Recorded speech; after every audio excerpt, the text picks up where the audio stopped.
Greetings, Imagine.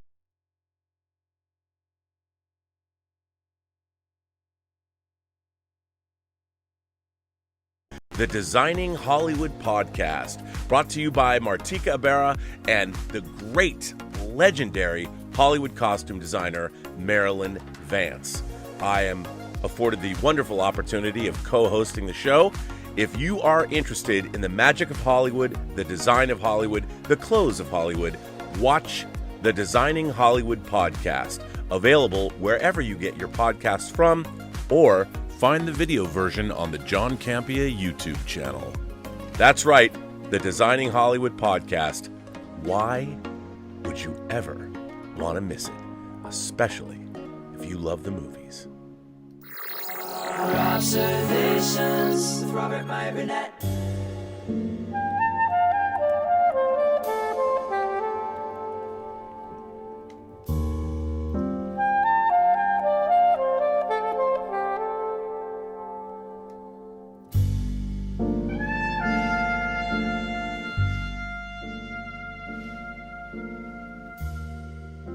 Well, greetings, imagination connoisseurs. Once again, it is I, your Duke of Dope Discourse, your master of fun and wonder, your viceroy of verisimilitude, your sommelier of sci-fi and cinema, your archbishop of Banterbury, your evangelist of the imagination, and the maybe never to be defined existential Mr. Rogers.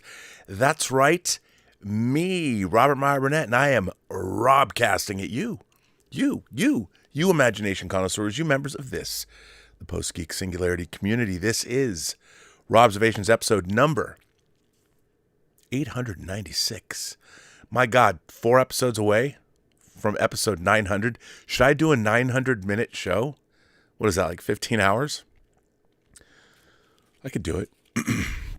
It's been a long time. I've missed you guys. You know, I was up in Portland, shooting Crisis Medicine, Tactical Casualty Care, Season 4. Lot of fun, and with Dr. Mike Schertz, MD, 18 Delta, former Special Forces, Green Beret medic, turned ER doctor, one of my oldest friends in the world. We went to elementary school, junior high, high school together, and we've been doing Crisis Medicine. It's his medical lecture series. We've been doing it since 2017. I direct. I'm sort of the cinematographer. I was the production designer. I did a lot of things on it, and it's an online course that you take, but it's kind of shot more like a TED Talk. And it's expensive because he is a doctor and he is a former Special Forces operator. You can go to the Crisis Medicine website, and what it's all about is to provide, unfortunately, our world certainly needs this, maybe now more than ever, how to provide pre-hospital care if you are in an active violent event, a shooting, a bombing, or something, that you'll be able to provide care to either yourself or other people and hopefully save their lives before EMTs or paramedics reach you. And it's not just that, it's a fascinating course and a lot of fun. I'm really proud of it. It's one of the most important things I think I've ever done in my career, and we keep doing it. It keeps getting bigger and bigger. So it's very exciting to have done that. Of course, Tango Shalom has opened across Germany, which has also been interesting over the last couple weeks to have Tango Shalom, which is a movie about religious tolerance and pluralism and honoring other people's values and ways of life. To have a movie that I worked on for 5 years that literally was blessed by Pope Francis for its interfaith dialogue. It's very odd to have that in movie theaters in Germany now, but we are. So interesting. It's all very interesting. Interesting times we live in.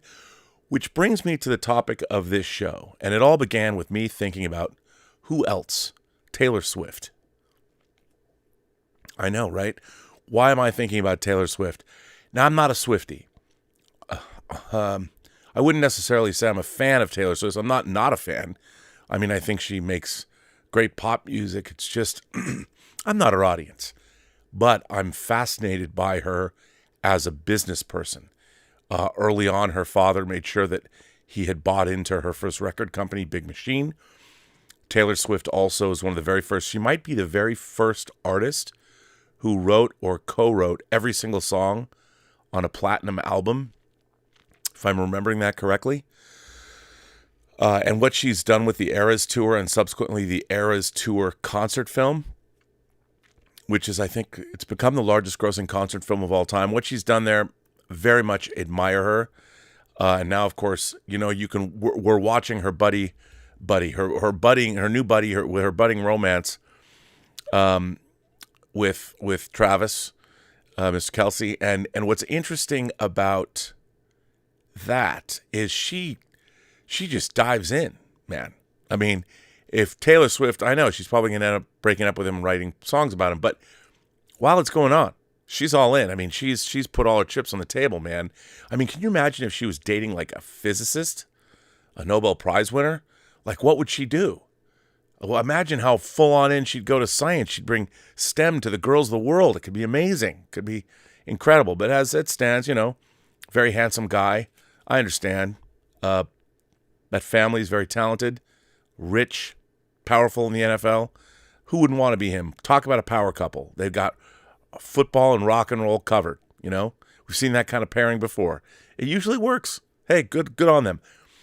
But from a movie production standpoint, I've been fascinated with the production of the Eras Tour film. I'm fascinated that they made a deal directly with AMC. I could see that happening in the future. I got to give it up for her. But then, you know, it got me thinking. It got me thinking, you know, why people love Taylor Swift. Swifties are a fan base to be reckoned with. I mean, you go there, I guess you trade friendship bracelets, and it's kind of like the Post-Geek singularity of pop music. Actually, maybe we would emulate her. But I could see all of us Post-Geek singularity members wearing friendship bracelets that we exchange with one another if I ever have some other meetup somewhere. So I could see that. I could see that. But so I was thinking about, though, Taylor Swift and how she's inspired multi-generations of women and to, you know, really inspire them in many different ways. But then I was thinking, I seem to remember, I was like, you know, okay, her fan base loves her, but does she love herself? And I was thinking about, I thought I'd read something somewhere about Taylor Swift. I thought it might be recently. So I just looked into it. I was like, self-loathing and Taylor Swift. And lo and behold, all I had to do was look up that newfangled thing on the internet, you know, that contraption we have. Anyway, I found this article. It was published in GQ, and it's by Lucy Ford, and it was published on October 21st, 2022. 8 brutal moments of self-loathing on Taylor Swift's Midnights album. Taylor Swift has described her 10th album as being inspired by self-loathing. By the way, I am going somewhere with all this. So Swift has described her 10th album as being inspired by self-loathing. It's a culmination of 16 years in the spotlight that leaves nothing unsaid, and it's another masterpiece. Now, remember, it's back in 2022, October 2022. In the 16 years Taylor Swift has been releasing music, she's never left a single part of herself off the chopping block. But Midnights, her 10th album, may be the most brutally introspective one yet.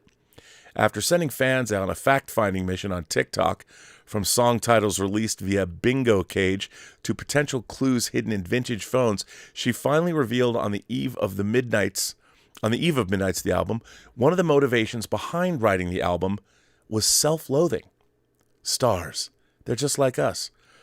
And then on Taylor Swift updates, this was on now X, it was on Twitter, new message from Taylor Swift via Spotify. She will tell us 5 things that help inspired her Midnights album. Self-loathing, fantasizing about revenge, wondering what might have been, falling in love, and falling apart. Now, I mean, no wonder she's like worshipped as the ultimate, I wish she was my friend, cheerleader. I mean, I can't, after all that, my God. The album trips with personal disdain wrapped up in classic Swiftian themes of love, heartbreak, and reputation. But while touching on personal gripes isn't new to the canon of Swift, she lays herself truly bare, like an exposed nerve in Midnights. So while we wait for our own self-loathing to manifest into something even a pinch as productive as a whole 20-track album, Because, yes, she did release 7 surprise songs at 3 a.m. Remember when she did that? And they all were in the top 10. We thought we'd examine the most beautifully self-eviscerating lyrics that appear in Midnights. Everybody agrees, it's me. Hi, I'm the problem. It's me. From Antihero. Already an instant meme and probably the most updated Twitter bio of 2022, Antihero will be the first official single released from Midnights, along with a seemingly self-referential music video. Swift is cut open, bleeding to the world in this song, proclaiming herself a monster in a sea of sexy babies. It makes sense, trust us. But amidst the catchy hooks and quippy choruses are some truly brutal proclamations. She sings in resigned sighs lyrics like, "Did you hear my covert narcissism? I disguise as altruism like some kind of congressman, and I'll stare directly at the sun but never in the mirror, like a knife to the gut." Antihero is an instant self-hate anthem for the ages. See, as somebody who doesn't have a broad base of knowledge about Taylor Swift, I didn't know this was a thing. I didn't know she was, that this is, maybe I was missing it, but maybe that's why she's so loved. Never take advice from someone who's falling apart. From Dear Reader. I won't read all this, but sorry. I got something in my throat. And I swear I'm only cryptic and Machiavellian because I care. From Mastermind. I hosted parties and starved my body like I'd be saved by a perfect kiss. From You're on Your Own, Kid. I broke his heart because he was nice. Ouch. Every single thing I touch becomes sick with sadness because it's all over now, all out to sea. You know there's many different ways that you can kill the one you love. The slowest way is never loving them enough. You know what? I got to hand it to old Taylor. These are pretty good. God rest my soul. I miss who I used to be. The tomb won't close. Stained glass windows in my mind. And that's from a song called Would've, Could've, Should've. I mean, I'm already a fan. This article has made me a fan, all this self-loathing. But what does this have to do with anything? Why did this come to mind? I was thinking about fandom.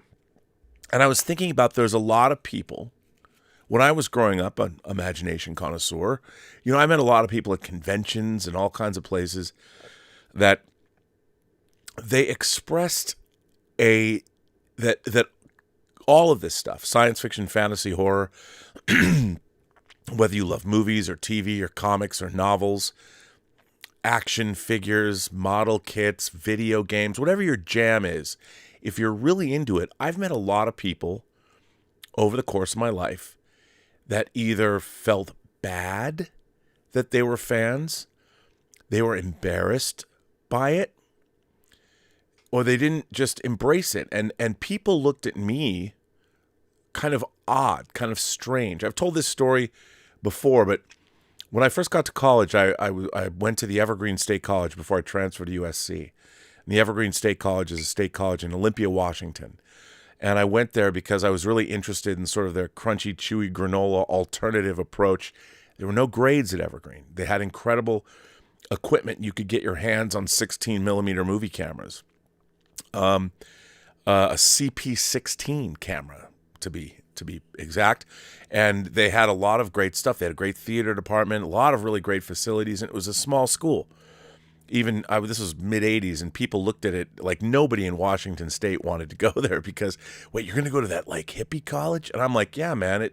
I was interested in going there because it was that, because it was a total art school, total alternative lifestyle. One of the biggest groups on campus, even back then, was the Lesbian Gay Student Coalition. They always threw great parties. Everybody went. It was that kind of a place. It became a very different place in 2017. I didn't recognize it at all. I don't recognize much. The academia in when I went to Evergreen was very different than the academia at Evergreen in 2017. And the student uprising there, I was kind of disgusted seeing it because one of the things about going to Evergreen was the whole point was you'd go into a seminar with like 20 other students and you would have a conversation for 4 hours.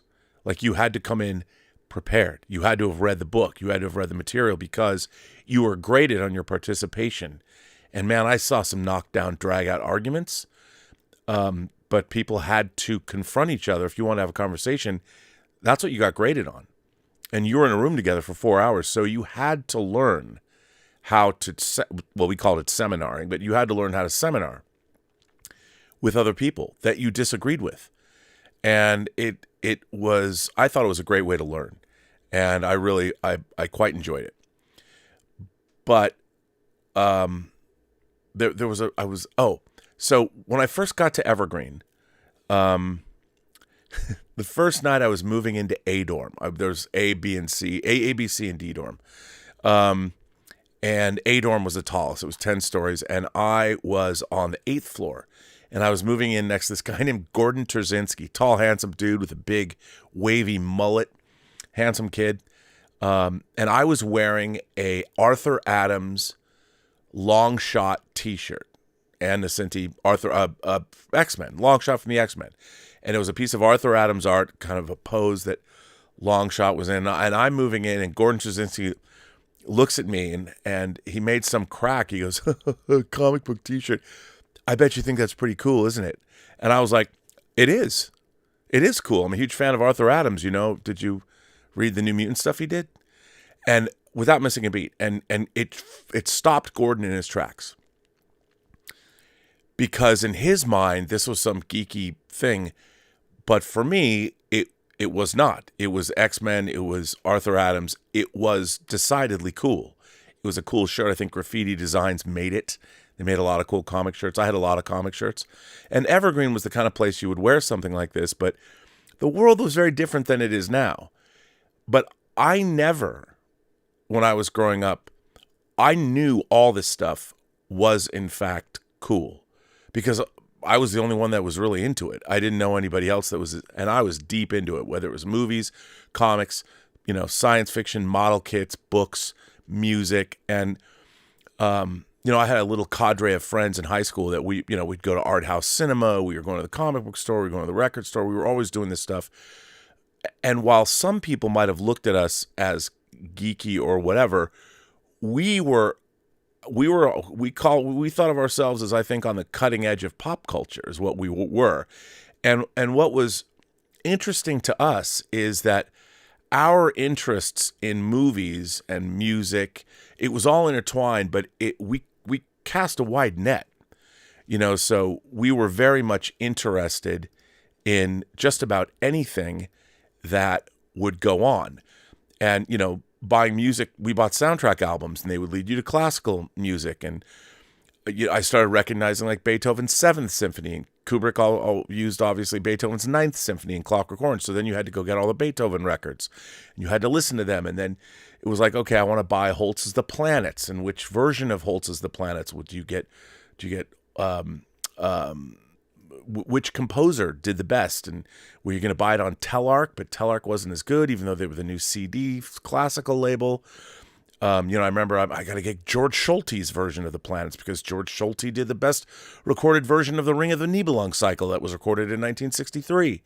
And, we were into it, man. And it never occurred to us that we weren't cool, because we could go anywhere and talk to anybody about anything. That was the goal, is that you'd learn all that was learnable, like V'ger. You'd learn, you and all of these interests led us places. And we were just sponges for knowledge that was coming from everywhere, and that was, and it was worldwide, and it was, I thought it was a great way to live. But as I moved through time, I met a lot of people that were lonely, and they didn't like who they were. They thought their interests, and they were, they kept them apart from the regular crowd or whatever, the popular kids. When I was growing up, when I started watching John Hughes movies, I'm like, I didn't have that experience, because when I was growing up, everybody was kind of friends with everybody else. If someone threw a party, you could always go. There wasn't the cliques that other schools had, or maybe I wasn't as aware of them as other people were, because I had a great time growing up. But so I was thinking about this because of this article, this Taylor Swift thing about self-loathing and all that, and how a lot of fans and a lot of people I've met growing up, a lot of imagination connoisseurs, have been lonely. or their interests, they've felt that they were isolated.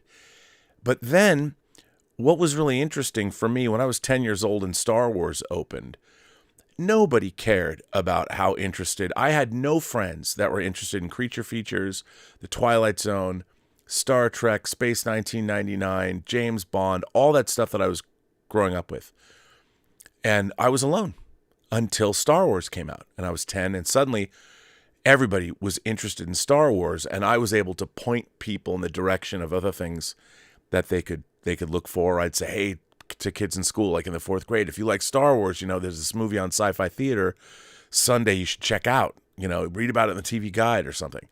And the whole world loves Star Wars. So if you were a science fiction, fantasy, horror fan or whatever, when Star Wars came out, it was everywhere. And I've told this story before, but it was everywhere. It was on the op-ed pages of the Seattle Times. And of course I had a paper route, so I would always read the Seattle Times. And the op-ed section, the entertainment section, one of my favorite sections of the paper. But Star Wars was everywhere. I mean, it was everywhere. And suddenly everybody became a Star Wars fanatic. And I have often looked at that as being ground zero, where geeky material went kind of mainstream. Star Wars took it, Star Wars really made it all mainstream. And it kind of swept everything along. Star Trek was less geeky. And then the deluge that followed of Star Wars. Superman the movie came out a year later. Then 1979 saw the results of what Star Wars had wrought, which was everything from the black hole and Star Trek the Motion Picture and Alien to even Phantasm, even though people blamed Don Coscarelli. He said, you ripped off the Jawas, but he had started shooting Phantasm before Star Wars came out. But it was a great time. Dungeons and Dragons, people were already Tolkien fans. It was great. But through my life, I've met a lot of people that they didn't like that side of themselves. They wished that they had. See, for me, fandom was about going out. When the lesson for me from Star Trek, Boldly Go, was to go places. And I'm not going to be in space, but to boldly go where you haven't gone before. And you wanted, even a little kid, I'm like, I want to be able to, go to anywhere and meet women. That was the goal. Could you do that? And if you wanted to do that, you had to be like Captain Kirk. You had to be able to walk up to, say, to a woman, worlds may change, galaxies disintegrate, but a woman always remains a woman. You had to be able to pull that shit off, which means you had to know a lot of stuff. So for me, it was like, okay, let's go out there and let's get it. Let's go out into the world and get everything. And it was all out there. And the result of Star Wars coming out is that there was more books. There was film books about genre cinema, and it just all exploded. And at the same time, home video came out. It's just a great time. It was just a great time. You've heard me say this a million times. But anyway, it's still the Taylor Swift thing about the self-loathing. I've met self-loathing fans people who felt introverted and geeky their whole lives. On this show, I've met a lot of people that have written me, and they've poured their heart and soul out to me. And I think people have come here because this is a place to celebrate, man. If you're here, it means you're one of us. If you're an imagination connoisseur, and you all know who you are because you are here, but you belong here. Like, this is the place for you. And, there's no judgment here. It's like, hey, the party is here. It's the party of the imagination, and it doesn't matter what you're into. But if you're into something, come on in. Let's tell me about what you're into, the way that I don't. Tell me something I don't know. That's why I've often said, I don't care what you're into. If you told me that you were like Susan Orlean, and you're like, I want to go to I'm a horticulturalist and the orchid thief or whatever, I'd be like, let's go to an orchid festival. Take me to an orchid festival. Teach me about orchids. I will listen to you. If you're passionate about it, tell me. I want to learn. Show me your passion. And that's kind of the thing. But anyway, the whole thing about self-loathing, I was thinking about it. And then I found an article, about self-loathing fandom. The Taylor Swift thing came up because I was writing an article about Taylor Swift. But then after I read that GQ thing, I found this article. Now, this was really interesting. And this is another cool thing about being a fan. So I found this article, Gizmodo, a Gizmodo article from April 17th, 2012. I mean, we're talking 11 years ago, and written by Charlie Jane Anders. Now, she's somebody that I had met when we would go to the Bay Area, when WonderCon was still in the Bay Area. I went to it when it was a fan-run convention in Oakland, and the Comic-Con acquired it, and it moved it over to the Moscone Center, and we would all go up to WonderCon. It was great going to San Francisco, and I met Charlie Jane Anders in San Francisco, and you know, she was an aspiring writer then, and she's subsequently become one of the great voices in fantasy and science fiction literature over the last 10 years. She's written some great stuff, and it was funny because when I was looking for articles to talk about, I found this article, and it was, of course, she wrote it. I mean, what's great is when you get into the community on a wider level, you end up invariably meeting everyone. And maybe not everyone, but you could, if you wanted to, you can meet who you want, or you've met people along the way and you watch them get famous.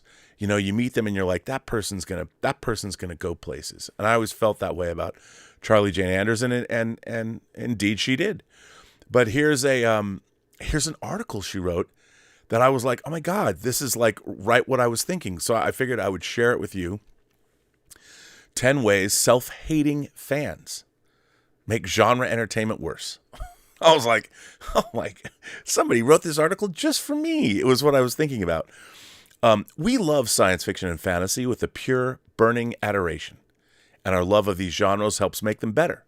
Because we support our favorite creators, create our own works, and trade cool ideas. But sometimes fandom has a dark side. Sometimes fans can fall into self-loathing, and this can lead to some destructive behavior patterns that actually corrode the awesomeness of sci-fi and fantasy. And she wasn't wrong. If you look up what happened with the rabid puppies and the sad puppies at the Hugo Awards, look that up. Here are 10 ways that self-hating fans can actually make the stories they love worse. I feel like I've probably been guilty of all of these at one time or another. 10. Leading a backlash against successful creators and rooting for things to fail. A sure sign of a self-hating fan is that you turn your hatred against creators who actually manage to reach a larger audience. And it never fails. The moment a writer or director or producer starts to gain a serious fan base and industry buzz, the haters start sharpening the chainsaws. I'm not talking about raising critiques of someone's work or just recognizing that it's not your particular cup of tea. I'm talking about hating someone's work just because it's become flavor of the month, and this particular creator has a lot of enthusiastic online fans. Which brings us to 9. Complaining that your favorite thing is too popular now. I mean, we used to joke about bands in high school. We'd all have our favorite, like The Cure was a band that I loved. You know, The Cure, U2, Depeche Mode. These were pretty obscure bands in the early 80s. And I remember having conversations when The Cure's Kiss Me, Kiss Me, Kiss Me album was really successful. Maybe, I don't know if you call that their breakthrough album into the mainstream. To me, it was Disintegration in the late 80s. The Cure's Disintegration, I think, is a masterpiece, but it also, the whole album is a masterpiece, but it became really popular. You started to hear, like, Fascination Street, you'd hear on different radio stations, and different songs off that album would play on not just the alternative station like KYYX in Seattle or K-Rock in LA. You'd start hearing their songs on other different kinds of radio stations, just rock stations or whatever. And then, The Cure sold out because Disintegration is totally commercial. I mean, I always thought that was so dumb, because anybody who's making something, if you're a band making music, I mean, unless you're, say, someone like Kurt Cobain who really didn't want success, you want success. The whole point is you want to make money doing something you love to do. And if you're any kind of an artist and you're creating work, of course you want to get paid for your work. I mean, I've always been a struggling indie filmmaker. I've never become rich. You know, like, I have filmmaker friends that are incredibly wealthy. I've never had that kind of success. I'm not saying I wouldn't want it, because I certainly would. And that's why I'm still out there cranking away on things. But a band's value and their work, I mean, look, okay, if you're going to throw somebody like Heart at me, I'll tell you, when Heart became really huge, I mean, they were huge in the 70s, but not as huge as they got later, like in the 80s. 80s Heart was very mainstream, very pop and ballad-oriented. But, you know, still, that didn't take away from Barracuda or Magic Man. You know, it didn't take away from their album Dreamboat Annie, which I loved so much. And I get it. I mean, you get mainstream, you want to get successful. But look, man, you watch Ann Wilson sing Stairway to Heaven in front of Robert Plant, in front of Led Zeppelin. You watch them do that, and Ann Wilson's one of the greatest female rock vocalists of all time, if not the greatest. I mean, she's up there. She's in the top 5. She's in the canon. And it shouldn't matter, but I get it. People just, you know, they want their interests to be special to them. And I don't think that there's anything wrong with that, but I watched my interest at 10 years old go mainstream, and suddenly, oh, awesome. What it did was it opened the doors. It opened the doors where you could have more conversations with more people about the same cool stuff. And it led the way, it led the path for more cool stuff. So complaining that your favorite thing is too popular now. Say you're a fan of Doctor Who, and you can remember the time not long ago when only a few special people knew the difference between Tom Baker and Colin Baker, and what a cybermat was. And now everybody and their mom is a fan of Matt Smith, and they're rediscovering the classic series. It's easy to feel a bit put out that you're no longer keeper of awesome secrets, or to have a hipstery moment of, I was into Doctor Who before it was cool, or whatever. But if you can't take pleasure in the fact that more people are enjoying the thing you like, and it's flourishing in the light of popular acclaim, then chances are there's a part of you that feels a kernel of shame for liking the show in the first place. You are clinging to the notion that you had a special secret as a kind of compensation.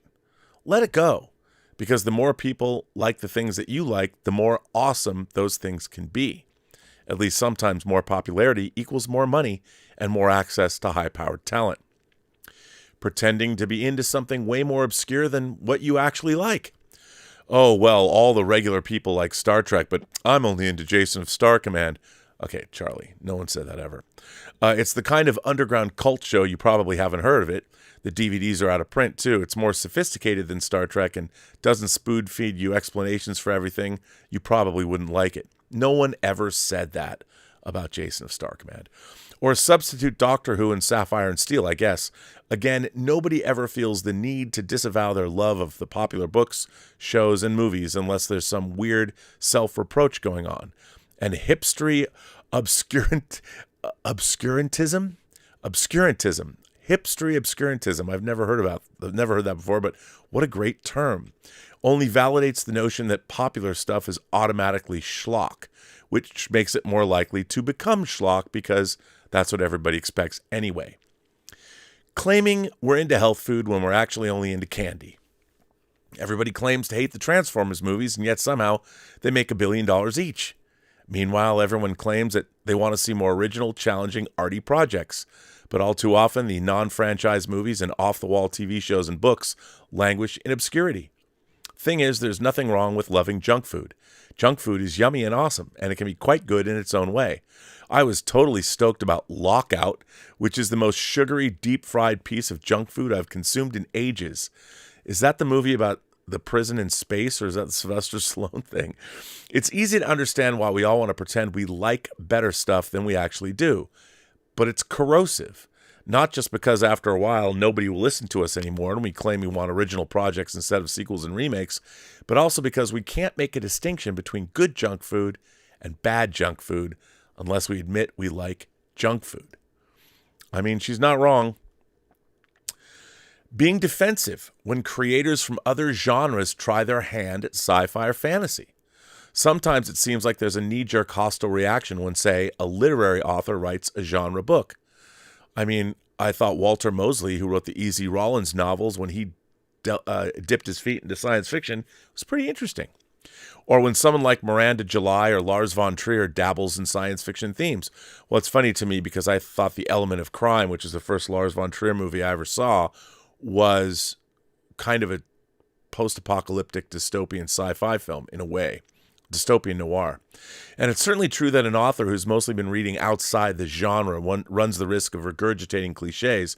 There's also the distinct possibility that a fresh perspective can yield some really new ideas and some new creative energy. And it's hard not to feel, though, hostility to these interlopers comes, at least in part, from a fear that they'll look down on the fans of these genres. It doesn't help when you get the very occasional confirmation of this fear from people like Glenn Duncan. That's interesting. Glenn Duncan is an author. I wonder if it's the Glenn Duncan that I write, or that I read. I don't know. I shouldn't. I'll go look at that afterwards. I should not have done that while I was in the middle of reading this article. So I apologize for that. Sorry, here I'll go in. What? Where am I going? I've lost my place. Here I'll continue reading. Let's see. Why am I not getting to where I want to be? Non-self-hating fans will just shrug and then post scathing refutation. Not speaking up and defending our favorite stories when people launch unfair critiques. Now, this is the one we've had a lot of talk about, like, people attacking the Marvel Cinematic Universe and superhero movies in general, saying they're not cinema. Well, this is going to lead into my Robservations tomorrow, which I'm going to talk about that specifically in regards to an article I read in The Guardian about French cinema. But everyone gets incensed at this conversation. Like, how dare they say it's not cinema? Well, the simple fact is that while there's still a lot of original movies being made, the kinds of movies that are selling, that people are consuming in a theatrical marketplace, is becoming increasingly limiting. And if you were to watch a lot of the cinema of, say, the 60s, now I don't know a lot of people that have watched Godard films or Truffaut films or Tarkovsky or, my new thing that I'm really excited about. My friend Roberto Suarez got this for me, and I can't believe, I honestly did not know this movie existed. I had heard vague notions of it, but Satan Tango or Satan Tango, this movie's 7 hours long, and it's based on a novel. It's 7 hours long, and it only has 150 shots in it. It's a masterpiece of what's called slow cinema. Now, I don't know if any of you watching this have seen this movie, but a lot of people like Spike Jonze revere this film. I didn't know it. I can't believe this. I can't believe that I don't say I know everything, but I keep up on these things, had not ever heard of this film. So thank you once again, Roberto Suarez, he who does Que Pasa PGS on this channel, gave this to me. I can't wait to watch this, but I need to find it's 7 hours. It's one movie. It's 7 hours long. It has 150 shots in it. And for those of you who wonder, that's like most Marvel movies have like 2,500 effect shots. This entire movie is 7 hours long, and it only has 150 shots in it because some of the shots last 10 minutes. Actually, a lot of them do. So that's crazy insane. Can't wait to watch it. But so we get mad when people say things like, our knee-jerk response is, well, how can you say that? Because of course it's cinema. But there's a reason. If Martin Scorsese says something, and he's been making movies most of his life, if he says something, rather than have a knee-jerk reaction, I would think that I'd be like, I really like Martin Scorsese's work overall. And if he's saying that, I want to understand what he means. I mean, I already know that I love the Marvel Cinematic Universe. I can watch Infinity War and Endgame till the cows come home. I can watch Captain America Winter Soldier. I love these movies. I watch them over and over and over again. And of course, they're movies. But if Martin Scorsese says that they're not, I want to understand rather than I'm get all indignant. What does he mean? I mean, I already know how I feel. I don't have to explain it. And I know that I love the Marvel Cinematic Universe, so it really doesn't matter what anybody else says. It's not going to change whether you're not going to change my mind if I like something. You can tell me that you don't like it, and I can tell you that I do like it, and we can argue about it till whatever. But it's if I like something, you're never going to convince me that I don't like it or that I shouldn't like it. However, you can maybe change my perspective in a certain way. But I think Martin Scorsese's commentary is interesting, and it's worthy of discussion and delving into finding out why he believes what he believes.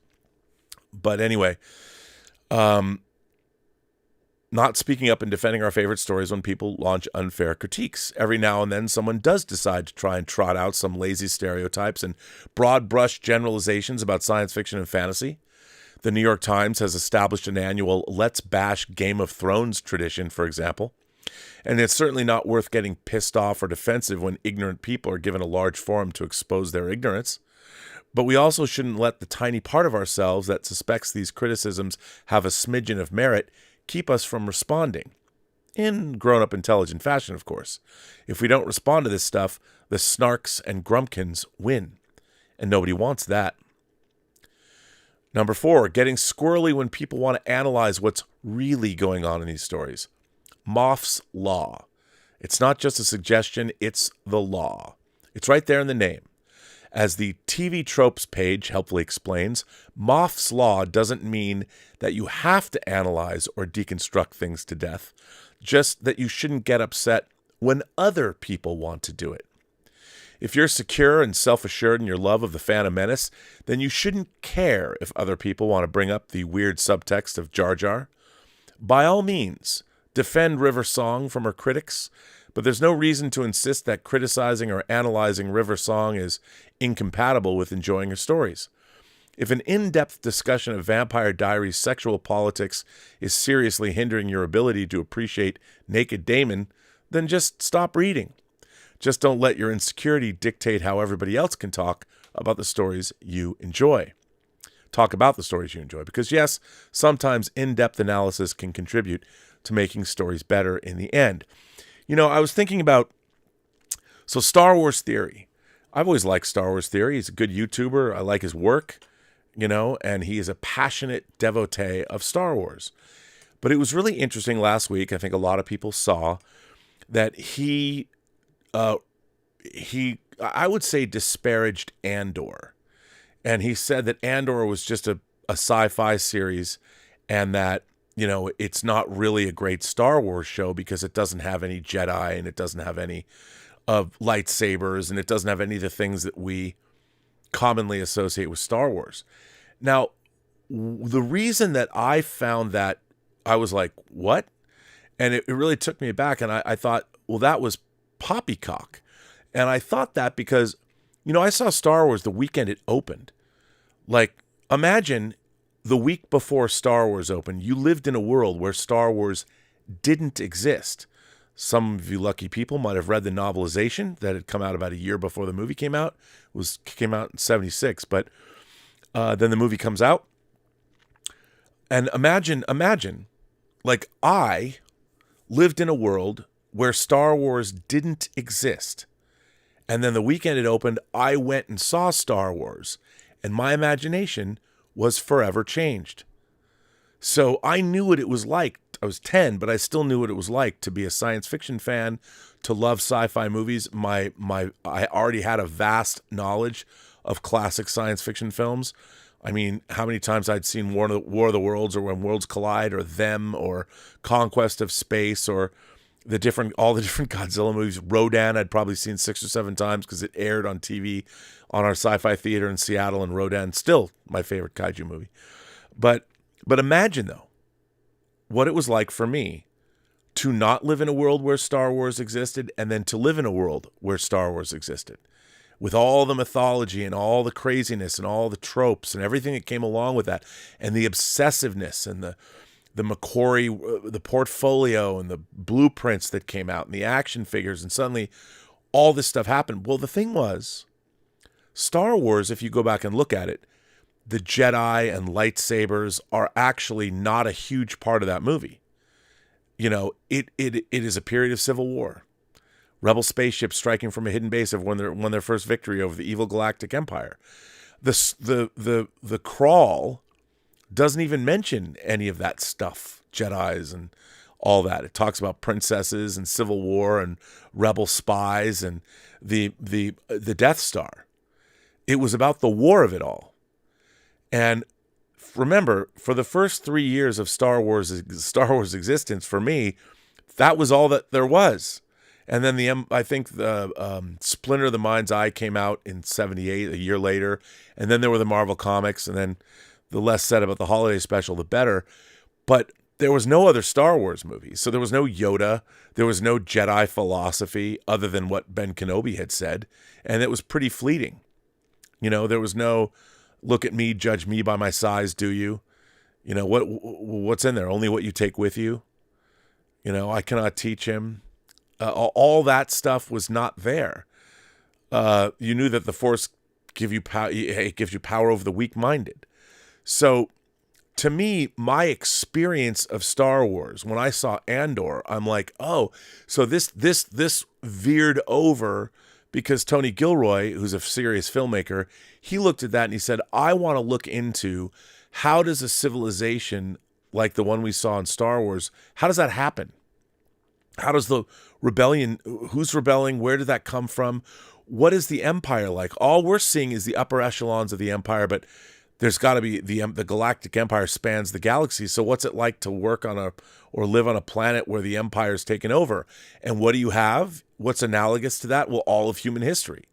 You go back and you look into how different empires or different totalitarian regimes or authoritarian regimes have worked on this planet.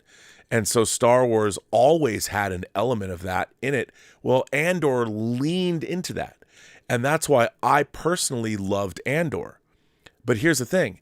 If you were born later in life, and you were born around the time, the prequels were the first Star Wars movies you saw, you, first of all, grew up in a world where Star Wars had already existed and had already made its mark in a certain way.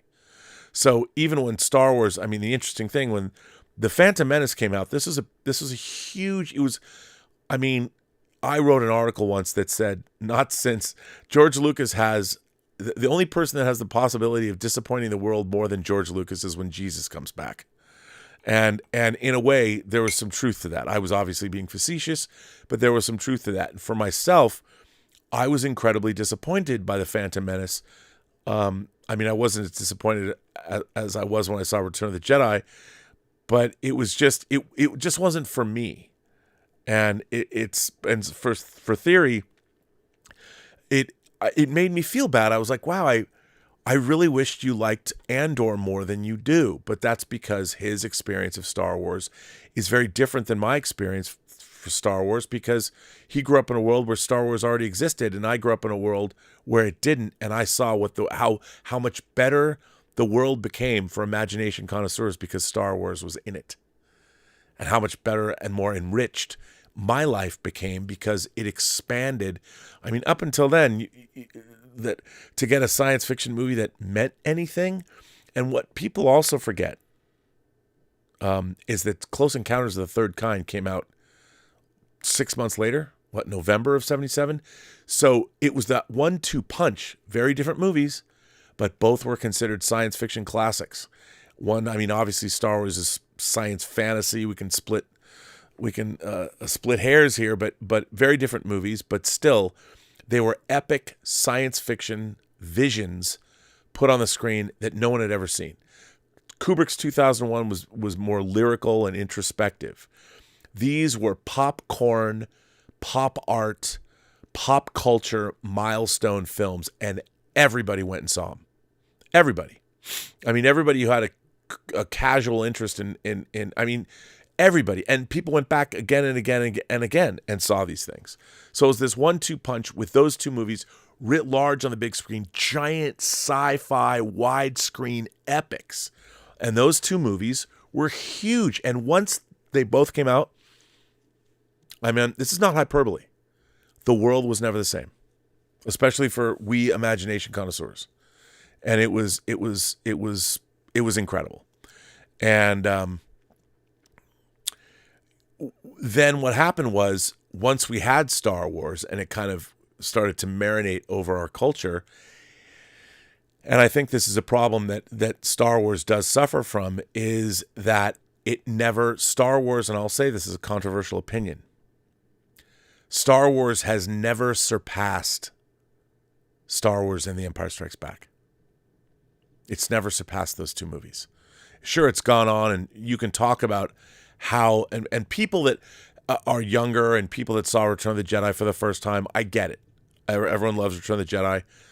But if you were there in the beginning, and I'm not saying that, oh, I'm better than you because I'm old, but I'm not saying that. I'm saying that it was a cultural moment where something didn't exist and then it did.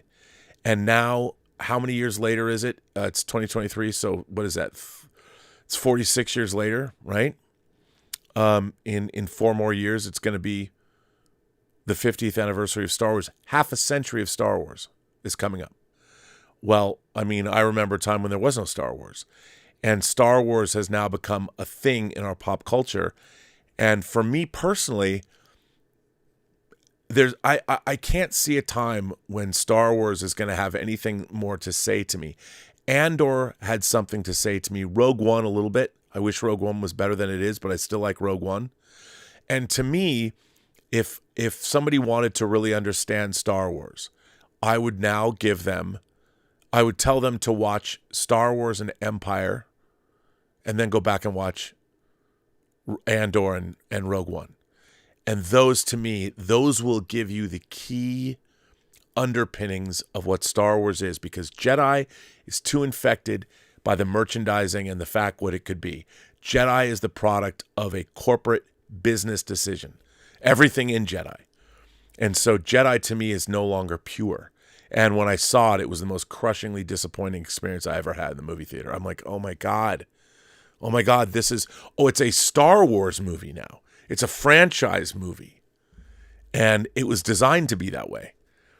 And I felt that the magic was totally gone. I know we can argue it but that's just how I felt. Anyway, but that doesn't mean it's interesting. Everybody can have a different experience of all of this stuff, and it really depends when you come at it and how you come at it. And that's why I always say that pop culture has a half-life of 20 years, because pop culture means different things to different people. Because part of the impact of pop culture is if you get to see and experience something that didn't exist when you were born. It's really something new. And a lot of the 20th century was full of that when it came to pop culture. You know, post-war, you ended up having people like the beat poets.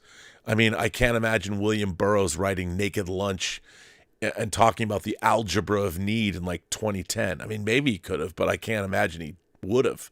I mean, I don't know. But every generation has its own thing. Taylor Swift is, she's the 21st century. Taylor Swift belongs to the 21st century because she's a pop star unlike we haven't really seen. There's been elements of her, but not quite like her. There was always more of a counter.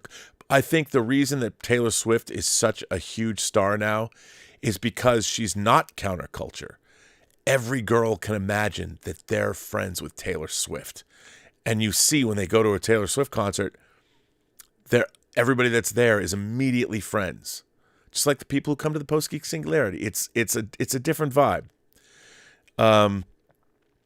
Looking down on some other group of fans. Whenever people feel uneasy about their own fandoms, the natural thing is to displace that into hating some other group of fans. You might suspect deep in your heart that your love of Thundercats is silly. But hey, at least you're not a twihard. And so on. This is not cool. By all means, offer a reasoned, informed critique of Twilight.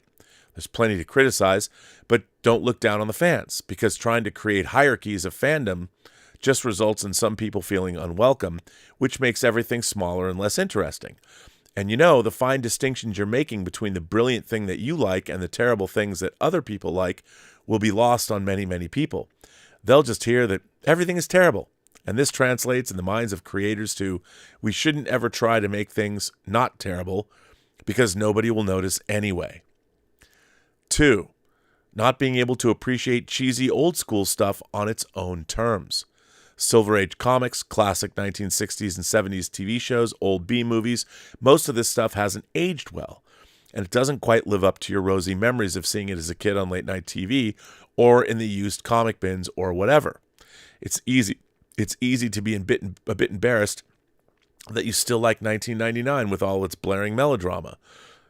Pardon me, did I not say Space 1999 with all its blaring melodrama? I'm still getting over the fact that I love Space 1999, at least the first season. At that point, you have two choices: poke fun at the stuff or like it ironically, which is a totally valid and entertaining response, or cling to your rosy memories in the face of evidence. Either way, you're not really appreciating the honestly thrilling and demented Space 1999 on its own terms as a crazy, larger-than-life, psychedelic puppet show, only with humans instead of marionettes. This is only a problem if we let our attitudes to old, dated stuff dictate our response to anything new. Like if we expect the new Space 2099 remake to live up to our unrealistically rosy memories of the original instead of building on the flawed but wonderful show it actually was. The first season anyway. Now I love this because look, it's I see it all the time with Star Trek. You know, that you and I've told people how many times on this show, it is impossible for a person of today to watch the original Star Trek and see what I saw in it when it was relatively new. They can't, because it's much more theatrical, the visual effects aren't there, and so much of it has become part of pop culture. I mean, there's been as many Star Trek parodies as there were original Star Trek episodes. So I mean, when the cable guy is playing dun dun dun dun dun dun dun dun dun dun dun in it, I mean, when you actually hear that music, when you watch Amok Time, you think to yourself, oh, that's where the music comes from. And you're completely thrown out of the story. And I think this happens a lot. It's really interesting to go back, though. There's a girl, and I forget her name, there's a YouTuber. This blew me away. This pretty girl, she looks like she's like the intellectual girl that you always had a crush on but were scared to talk to in like 6th grade. That's what she reminds me of. And she's been going back and watching classic Star Trek. She blew my mind. First of all, she does, it's a reaction. You know, she hasn't seen any of these things. She's really good about going in and watching them on their own terms. She watched Balance of Terror. I just watched this. I watched a review of Balance of Terror, which is one of the great episodes of Star Trek ever. It's from the first season of the original series. And I'm watching this, and I'm like, wow, the way she was speaking about this, I was like, maybe I'm wrong. You know, I've been watching her as she's taking this journey all the way through she's going through the original series. And then this is the thing that just, I blew my mind. Then she starts bringing up, like, out of the blue, she starts talking about Legend of the Galactic Heroes, which is my absolute all-time favorite Japanese animated series ever. And the original OVA series is 110 episodes. It's based on a Japanese novel series. It's my favorite. I also spent $800 on the box set of Blu-rays. It is, and she just randomly starts talking about, throws it out into the world.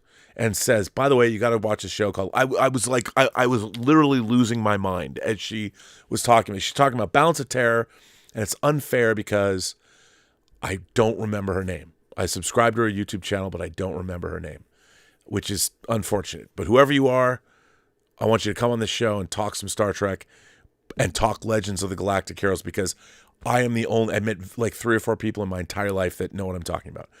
Not the new version.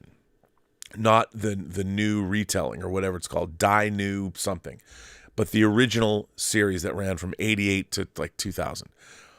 She talked about both, and the way she spoke about them, I'm like, oh, there is hope for the new generation. People can go back, because when I was growing up, I was able to do that, to go back and watch things on their own terms. But what I find really interesting is the difference is today. Is there's a lot of people that just will look, they'll go back, and if you like, because I hear it a lot. I set myself up for it because I bag on new Star Trek so much. The difference is what I'm trying to look at when I'm looking at something, a movie, a television show, a novel, whatever. I'm trying to bring my critical acumen from watching all these things and experiencing these things and learning about the structure and storytelling itself, a lifetime of that. That's what I'm trying to bring to my analysis. And so, you from studying, I don't just because Shatner's not Kirk anymore, or just because Jeffrey Hunter isn't playing Pike, doesn't mean I don't like it for that reason. That's not. I don't want things to be the way they were when I was a kid. Like, I remember there was a guy I knew, and I don't know what happened to him, but I don't talk to him anymore, who he loved the old Battlestar Galactica, which I never thought was a good show even in 1978. But he wouldn't watch the new Galactica. And I said, from an empirical, objective standpoint, not subjective, but Battlestar Galactica is a pretty excellent series, and it did more with the original version.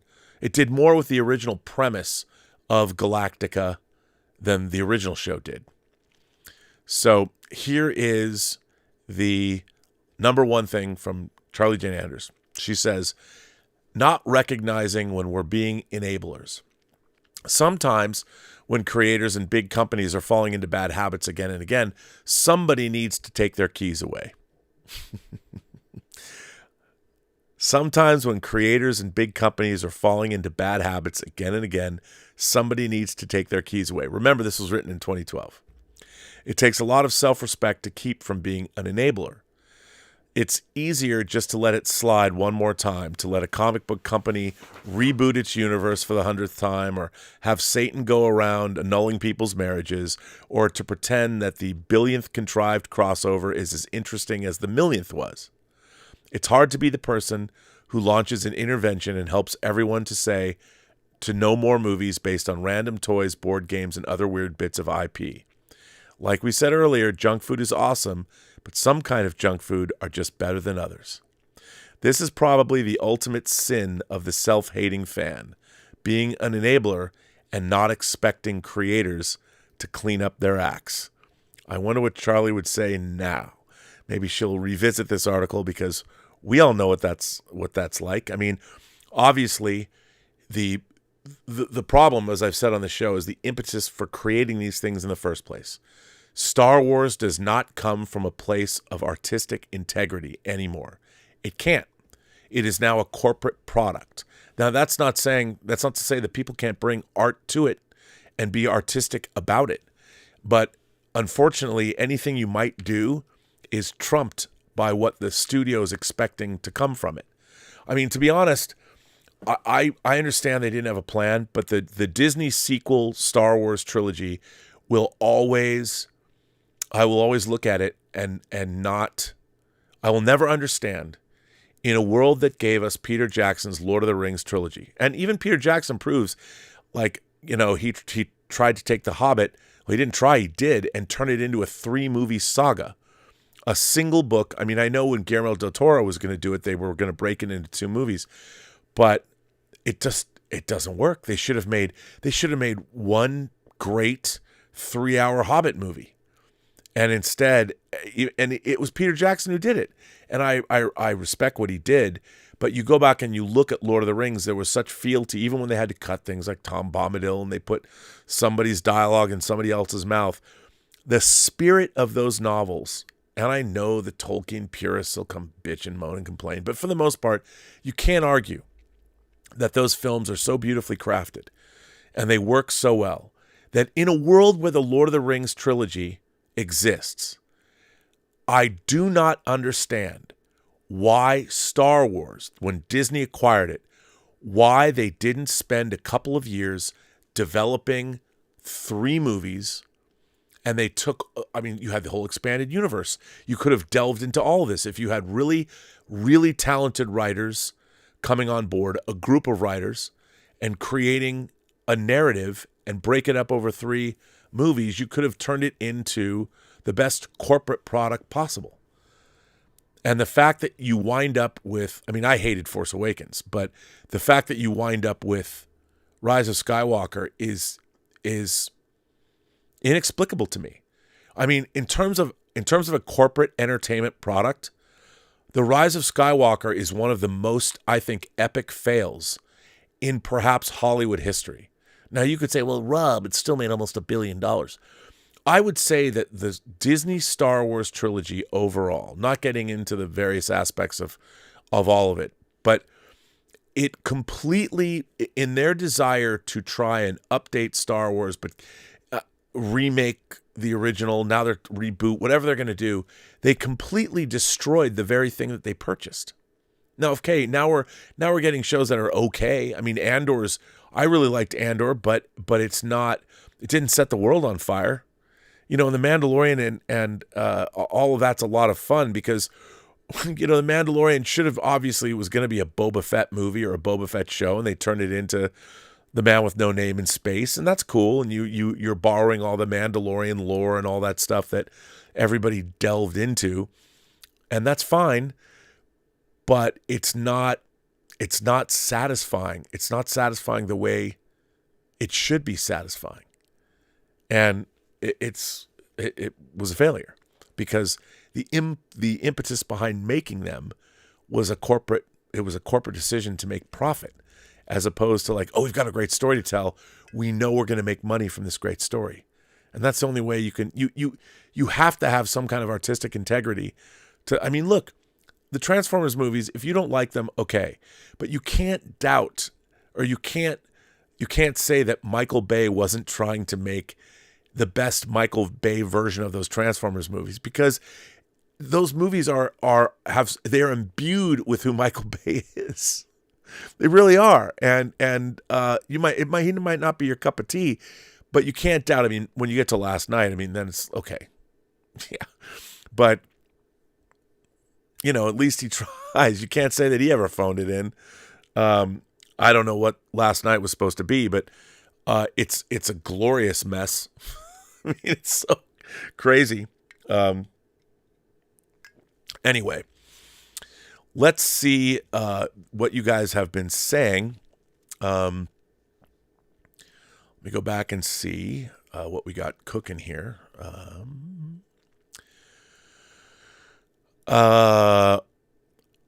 Rim Slayer.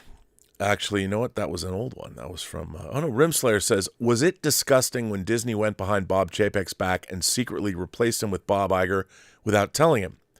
Why would anyone repeatedly celebrate this betrayal while proclaiming that they don't support a company replacing someone behind their back? Well, it was shitty.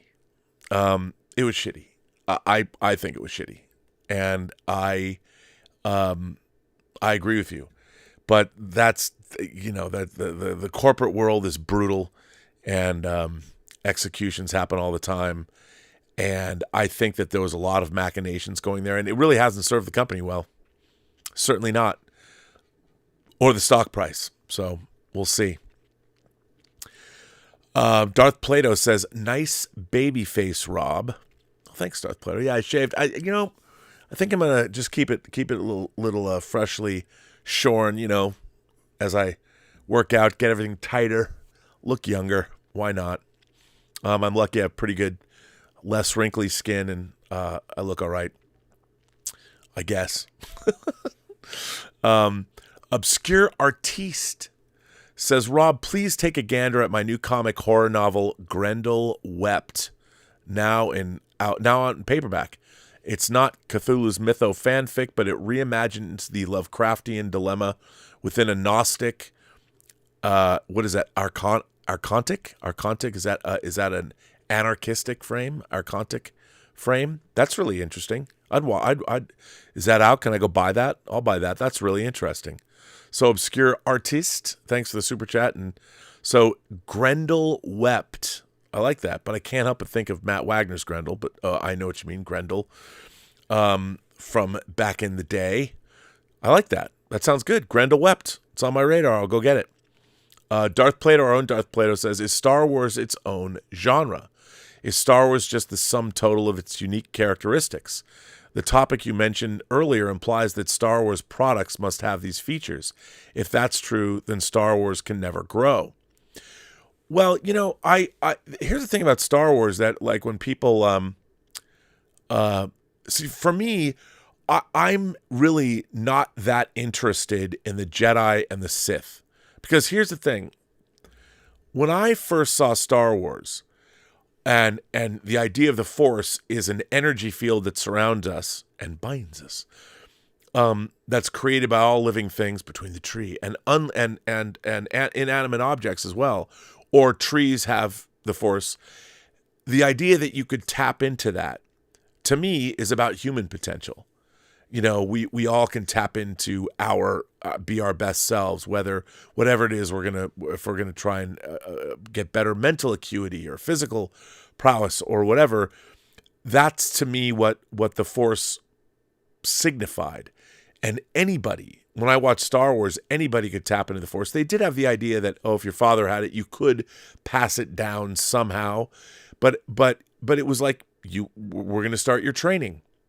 You know, I grew up seeing Star Wars and Empire with the idea that if you had somebody that could train you, and that was kind of a lost art because all the trainers, all the clerics, the religious leaders, the Jedi, had been destroyed, you know, out of fear. So there was nobody left who could teach you these things. And that's how I always kind of saw the Force. Now it's become so different. And I saw Star Wars as a much smaller, I mean, the Force and the Jedi and all that, as a part of Star Wars, but the bigger, to me, Star Wars was about struggle. It was about governmental struggle, societal struggle, personal struggle. It was about growth and self-improvement. And at the same time, how can we improve our society and how can we improve ourselves?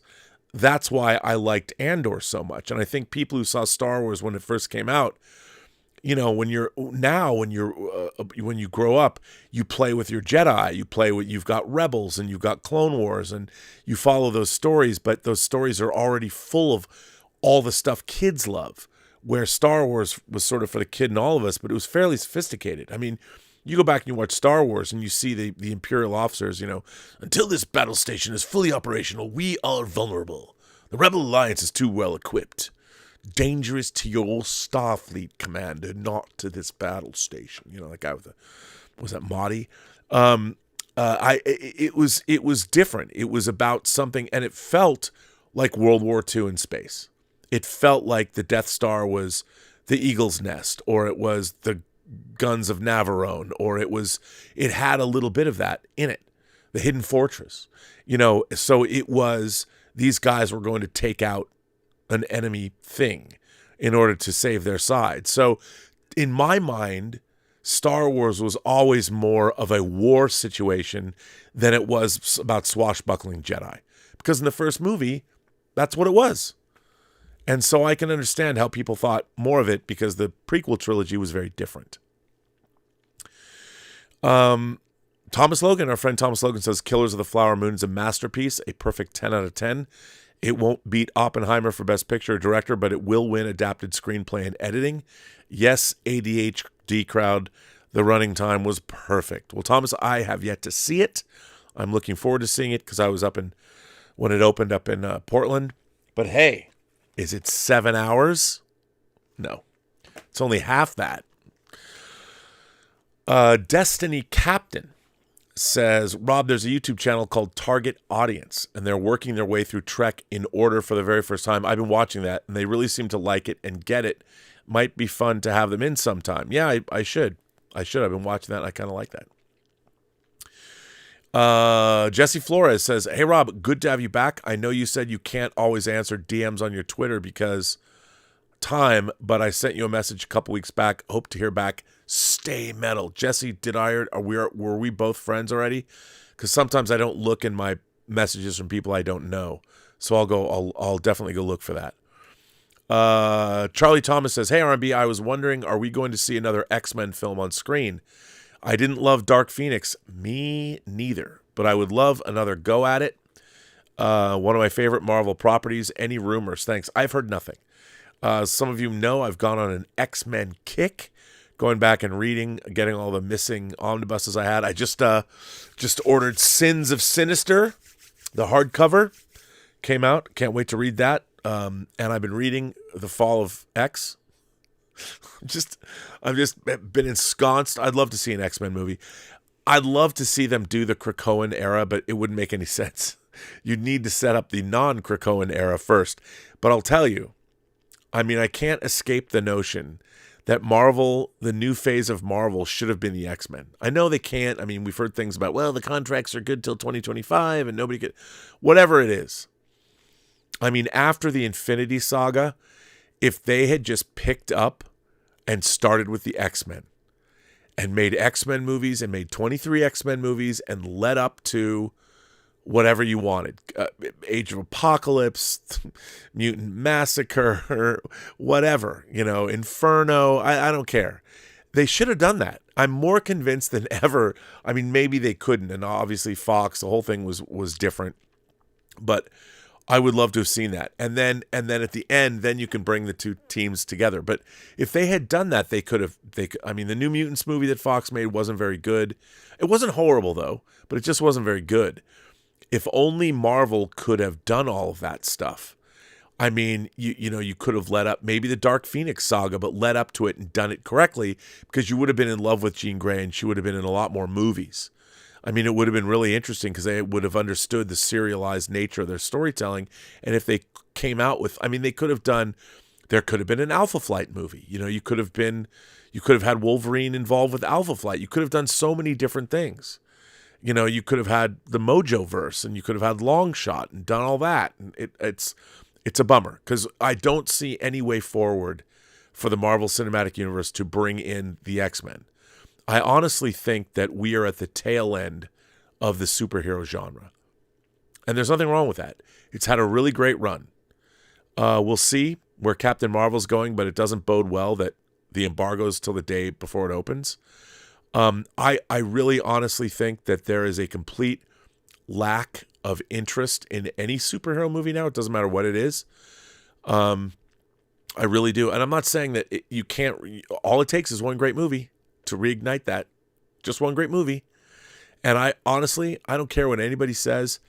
I'm willing to, if you ask me, I'm willing to bet, assuming Warner Brothers doesn't get sold and it gets made, I'm willing to bet that James Gunn is going to bring us the kind of movie that Superman the movie was like in 1978. And what I mean is, it's going to have that, it has to have that kind of mythic, you truly need to feel that when we see, and he knows this, he's not stupid.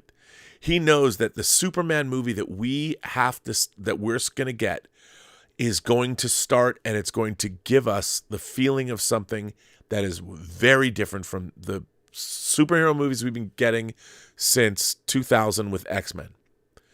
All the superhero movies, and I'm lumping them all in, he's got to give us something different that harks back to a different time, a different style of storytelling. It's got to be very, very different. It has to feel like the exact opposite of Man of Steel. And I love Man of Steel, but it's going to have to be that way. And I think he's going to do it.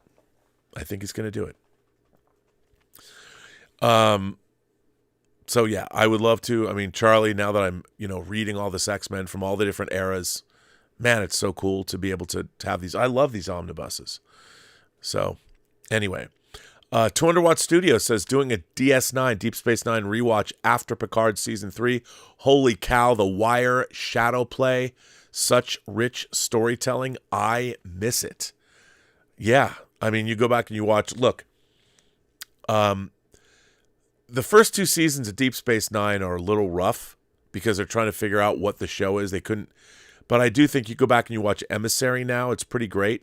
And to me, there's about 10 episodes of the first season of Deep Space Nine, stuff like Dax, obviously Duet, In the Hands of the Prophets, couple other episodes, and then Emissary, and then about half of season 2 is great, but you're dealing with the angry Bajorans, and then half of season 3 is great, but by the time you get to seasons 4, 5, 6, and 7 are peak Star Trek, peak science fiction, great stuff. Journey's End says, hey Rob, I just finished a 1-pager for the feature of There's Something in the Silence. Is there a way I could send it to you for story feedback? Yes, but only you, because I know who you are. Yeah, just send it to my email. Just send it to me at rmburnett1701 self-loathing@gmail.com.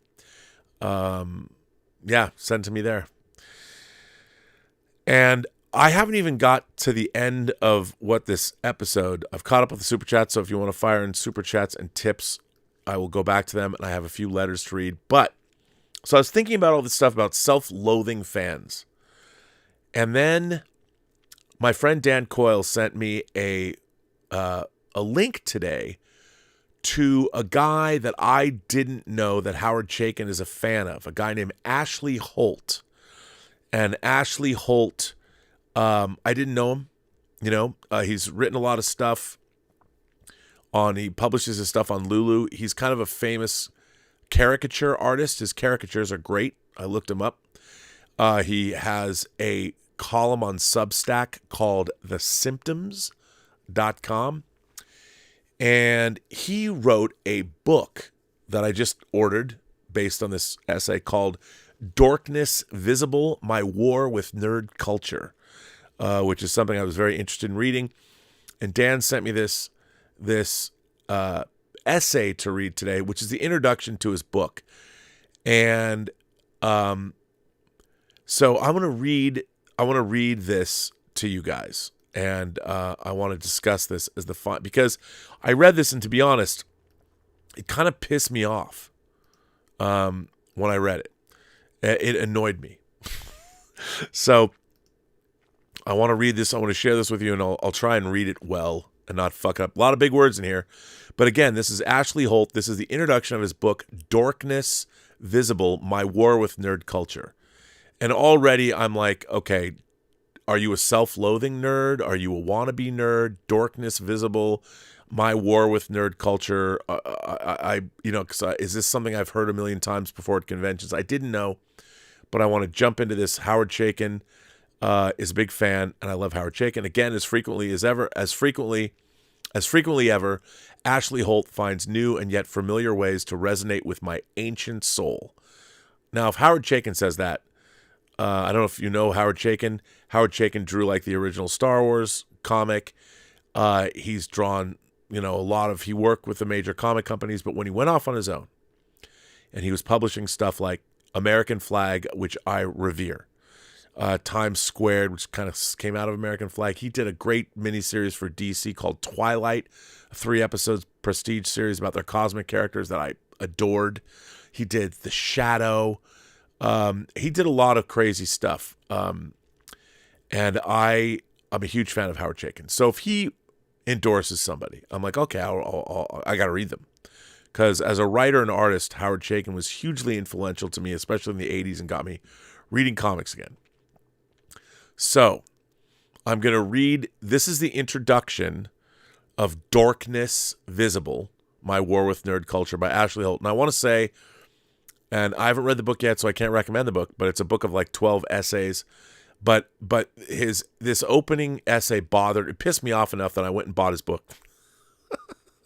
Because I wanted to know more. See, look, if somebody pisses me off or I'm bothered by their point of view, my impulse is to go read more things that they've written or more things that they've said. Because I want to understand why do they have this opinion, and why do they have an opinion that's so different than mine? And I want to know. So I went and bought his book. It's $10. And, I didn't have to expedite shipping. It'll be here in like 2 weeks because it's print on demand. But Ashley, I bought your book, buddy. So anyway, and his The Symptoms on Lulu anyway. So here we go. In 1984, the year, not the book, South Carolina Public Schools instituted a new policy concerning the federally mandated comprehensive test of basic skills, the CTBS, which we students were required to take every year to measure out our stupidity against school kids in Alabama.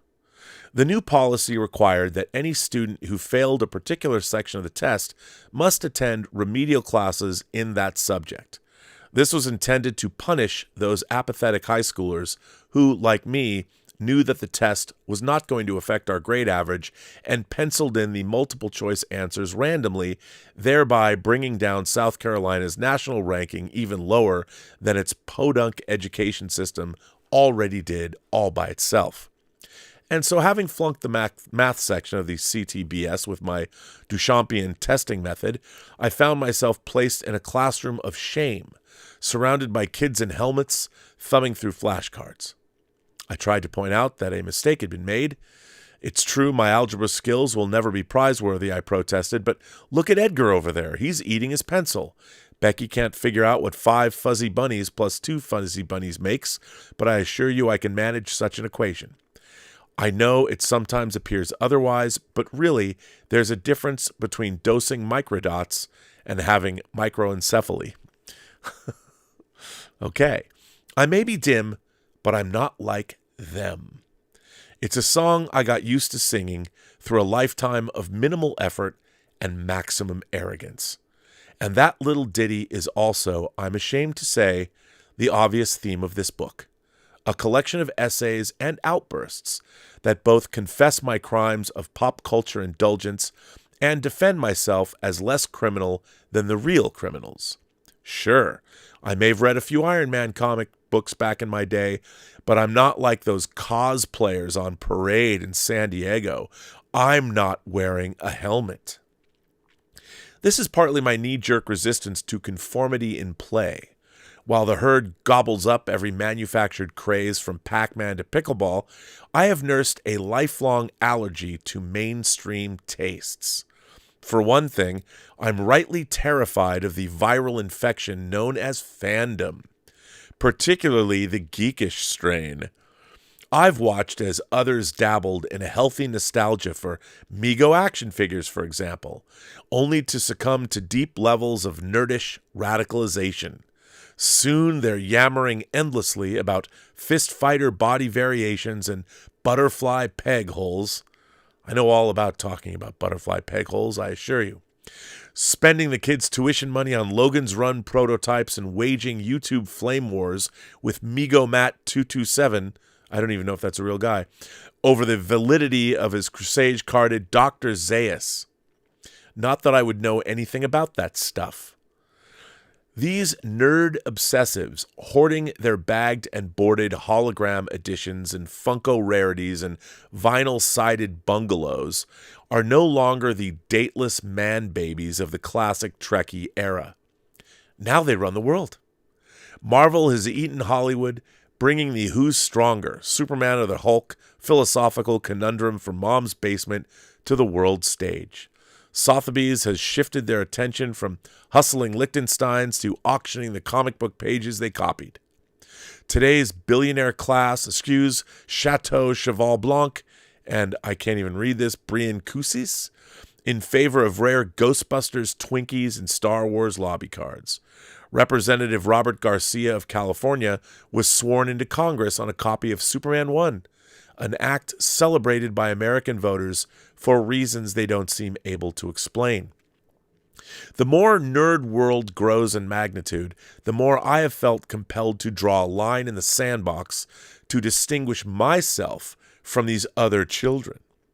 Yes, I spend a little time arguing about Jack Kirby's inkers on Facebook.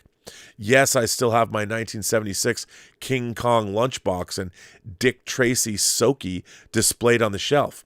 Yes, I saw the Doctor Strange movie in 3D. But I'm not like them. I dabble in select nostalgia for the Pez and Power records of my 70s boyhood, but you won't see me rushing to the Marvel trough every time Big Daddy Diz turns on the hose. This is where my anti-establishment principles conflict with my fondness for Space Ghost. I do not want my childhood exploitation exploited. What disturbs me most in today's kidult, I love that, kidult culture, is the authoritarian bent in the fantasy prone. We're getting a new Supergirl movie, they will squeal, as if Warner Media is a benevolent parent, bringing home the Fudgy the Whale from Carvel he promised for their birthday. They've all been such good little children after all. Well, maybe they can't add up the fuzzy bunnies of corporate media enslavement, but I sure can. And I would savagely condemn these stunted, middle-aged toddlers, marching in lockstep with the Imperial stormtroopers, were they not such disgustingly pleasant people. They really are, from my personal experience, good little children, gathering happily at their dork conventions and their Wonder Twins and Sailor Moon costumes, exuding all the woke positivity and communal love of dance floor ravers on ecstasy, who can stay mad at these real-life super friends? I can't. And so my attempts herein to define my limited involvement with fan culture are a study in tolerance. Because whereas true brotherly love might require a cult level of unified cosplay and catchphrases, tolerance might be best. Tolerance might be the best we rebellious malcontents can hope for. In that respect, though the essays here may constitute judgmental shit-slinging, they're not without a measure of empathy. Boba Fett, I get it. He really is, at the end of the day, a pretty bitchin' action figure. Cool helmet. AH. That's Ashley. And I read it. I read this, and I was like, okay, so you're a nerd. You've been a nerd your whole life. And now you sound like the people that were in my high school drama club that were pissed off that nerd culture went mainstream.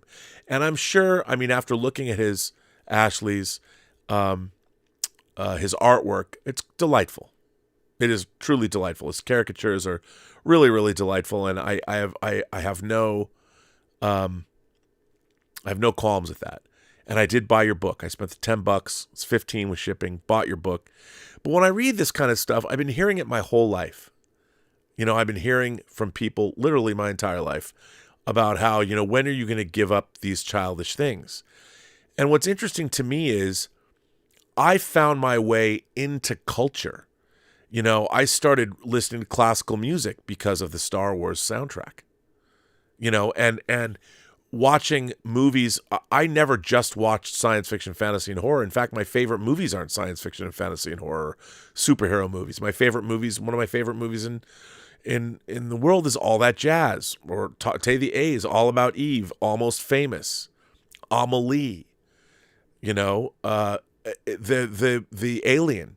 You know, I think anybody who is a fan of great storytelling finds their way out of just genre.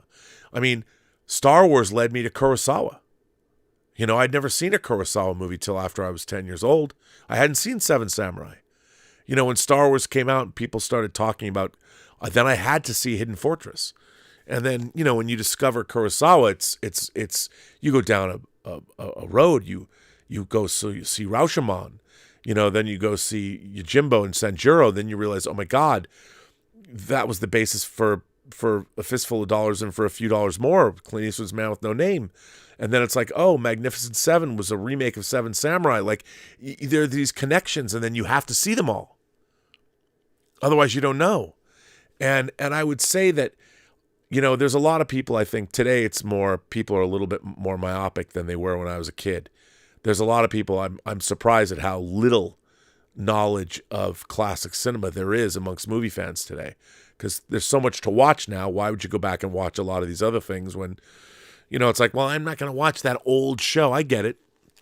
I totally understand. But people are missing out. They're missing out on perspective. I did a show about this a couple weeks ago. But still, it's fine. But, you know, Ashley, I'm going to read your book. But I'm reading this, and it's like you're resentful because people are having a good time. You know, I mean, the thing is, if you're into wargaming, for instance, if you're into, say, Warhammer 40K, you know, it's not just figure painting, and it's not just having your armies. I mean, there's an element of that, and it's cool because, you know, miniature figures are cool, and painting them are cool, and the entire aesthetic of Warhammer 40K is cool. But there's also all of this lore that somebody created, and that lore is based on human conflict over the last 2,000 years. There's a kernel of reality into all of that, and then it's in space, so you've got this whole extra added element of things. And so, as opposed to entertainment, I mean, it's just different kinds of entertainment. Remember, 50 years ago, we didn't have that. We didn't have Warhammer 40K. You know, Dungeons and Dragons was a product really of the 70s. We didn't have Dungeons and Dragons. And that was an offshoot of Tolkien.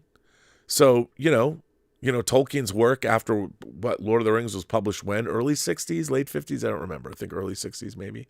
So it didn't exist for that long before Dungeons and Dragons came into being. The things that people are really into now didn't exist 100 years ago. It's a product of our time. Now, you can look back and say that, okay, I love going to museums and seeing giant paintings from the 1500s, the 1600s, the 1700s, because those still images, those giant still images, are the only images that we have from that time. Paintings, those kinds of paintings, Renaissance paintings or even earlier, is the only representation we have of what did it look like to live back then. And usually, unfortunately, unless painters were doing landscapes, they were painting the people that could afford to have those painted. So you're seeing a certain kind of people, a certain class of people, but still you're learning a lot. And that's all we had. So now we have all this, the 20th century gave us all this pop culture that we're taking into our world. But the pop culture of today isn't that. It's going to be gone. So if people, as a child, I started watching Star Trek when I was 5 years old, but Star Trek was new then. And throughout my life, there's been more of it. There's still more of it. There's 57 years, actually, in September. Actually, we just passed it. We passed Star Trek's 57th birthday. There's 57 years of Star Trek, pop culture. There's Doctor Who's older. James Bond is older than Star Trek. But they're products of the last half century or last 60 years. These are new things. And the way they're presented are new to our culture now. Painting is centuries old. Literature, you go back and you read, like I've got a lot of Mark Twain on my shelf here. These are all O. Henry, Mark Twain, Shakespeare, William Makepeace Thackeray. And even those are only, Twain's not quite 200 years old, but, 150 years old, more than that. So why be upset? Because you like these things when you were a kid and you're supposed to get older and what?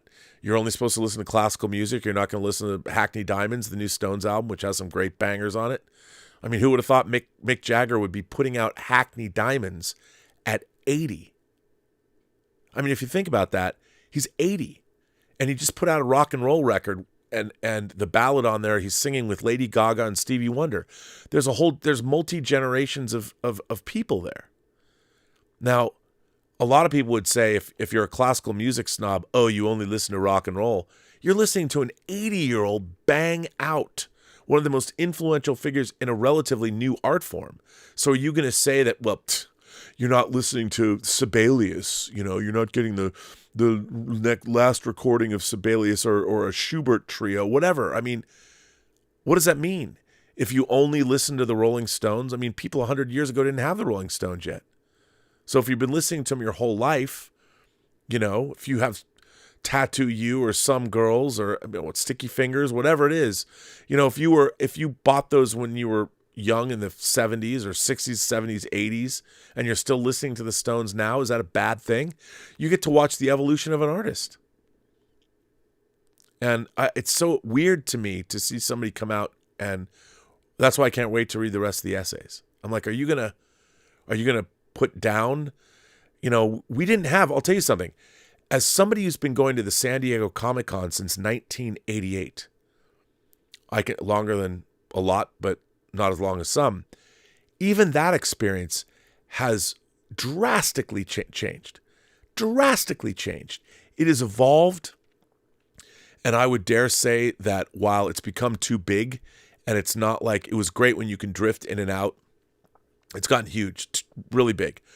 But you have whole generations of families going, sharing flights of fancy. It's not like the 90s when we could always scream at the girls dressed up in Sailor Moon costumes for the masquerade, because now we're dirty old men, and if we did it now, it'd be disrespectful and we'd be canceled. That's changed too. But things are different. And are you going to take that away? Isn't that a good thing? It's very funny because I think people who, I'm seeing a lot of people who have become curmudgeonly in their old age or as they get older, about life in general. And I suppose that's just a normal function of life. I hope I don't ever get that way. I'm still having a good time.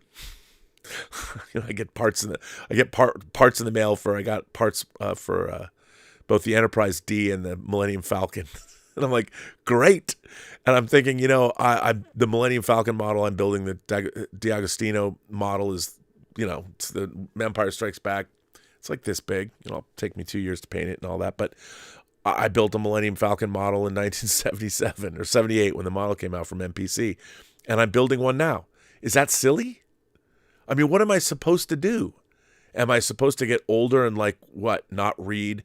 I mean, I've tried to be a well-rounded person my whole life. I'm interested in traveling still. I still would love to go around the world.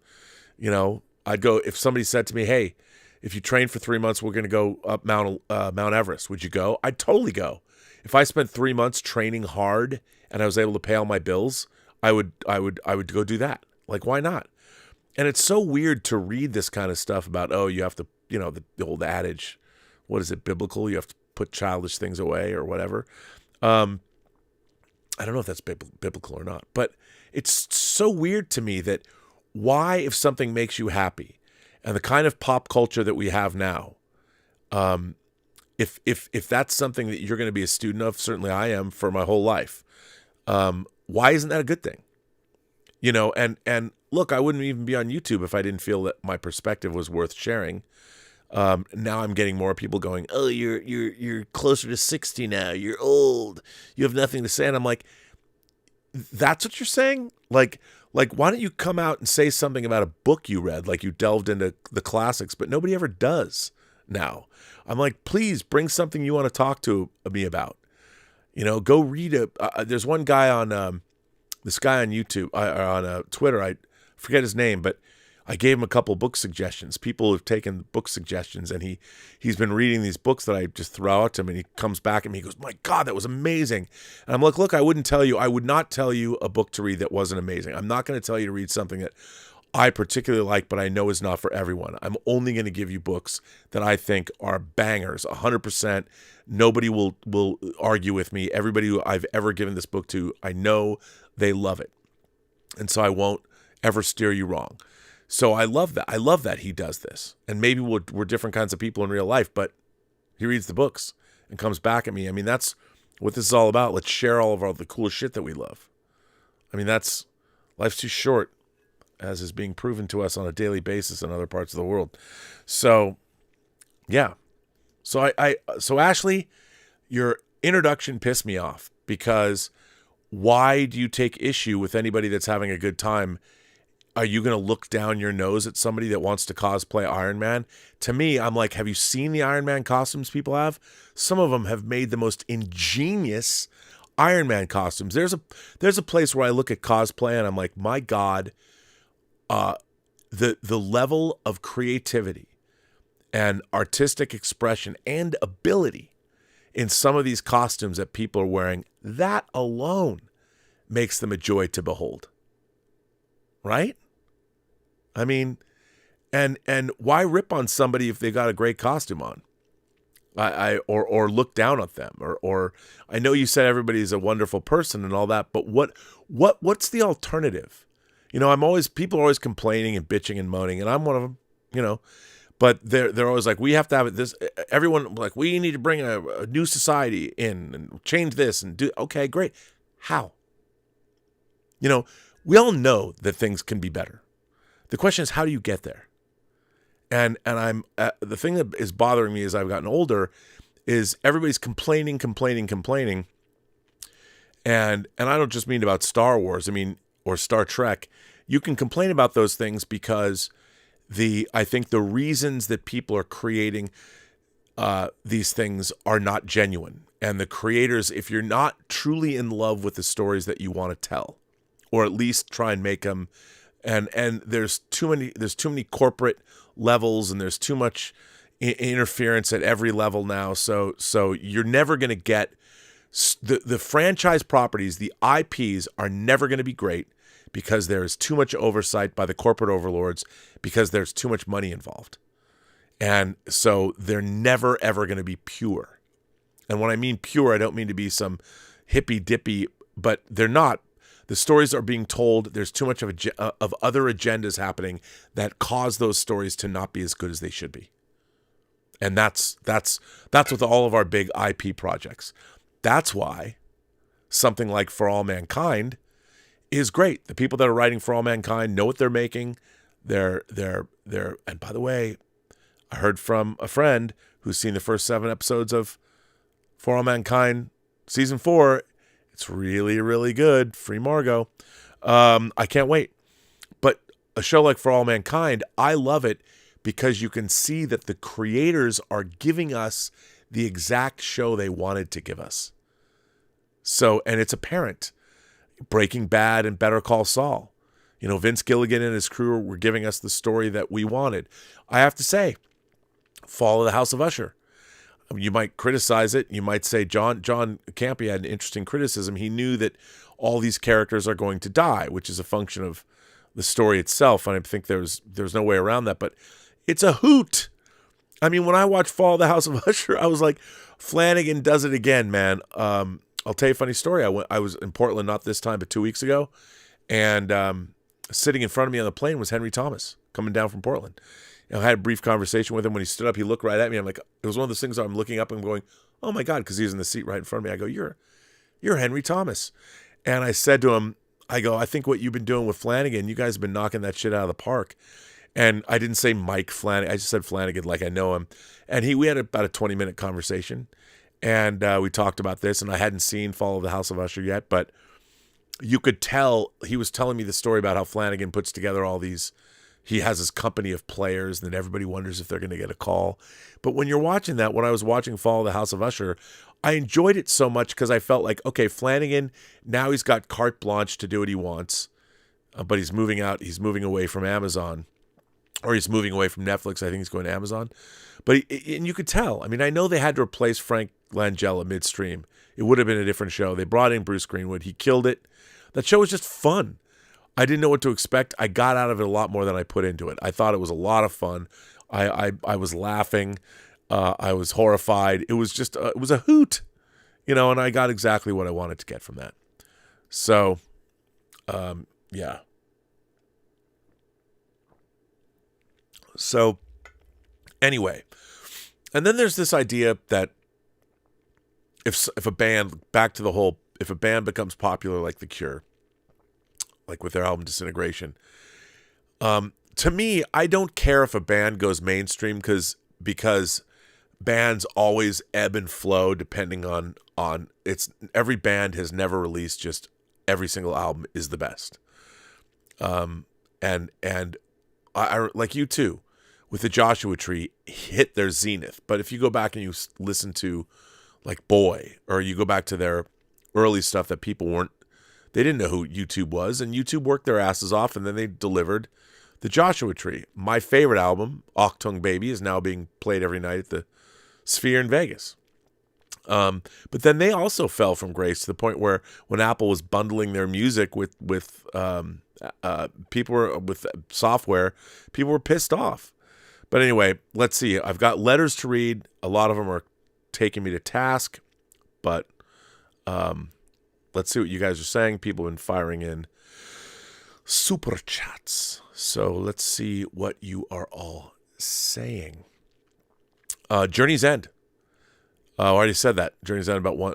It was Shellcrow. Shellcrow says, welcome back. I've missed you and Midnight Musings. Midnight Musings will be back this week, I promise. But thank you, Shellcrow. Lank Weird says, I just want to say hello and that I've been enjoying your show for quite some time.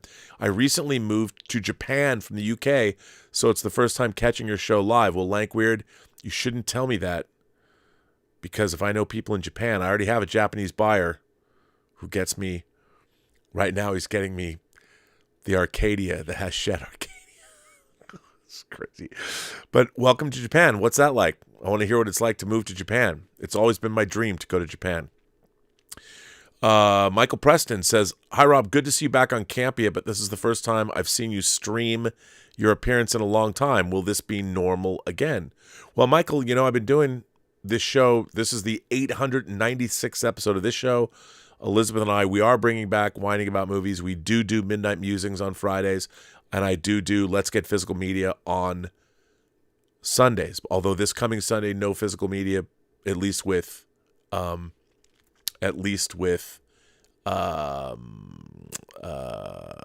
because he can't be on it. Thomas Logan says Nicole Perlman revealed James Gunn stole her Guardians of the Galaxy story and script and refused to give her credit. She defeated Gunn at the WGA and threw a fuck James Gunn party. Okay. So for those of you who don't know, when you write a script, and if multiple people work on a screenplay for a movie, there is what's called an arbitration. An arbitration is triggered.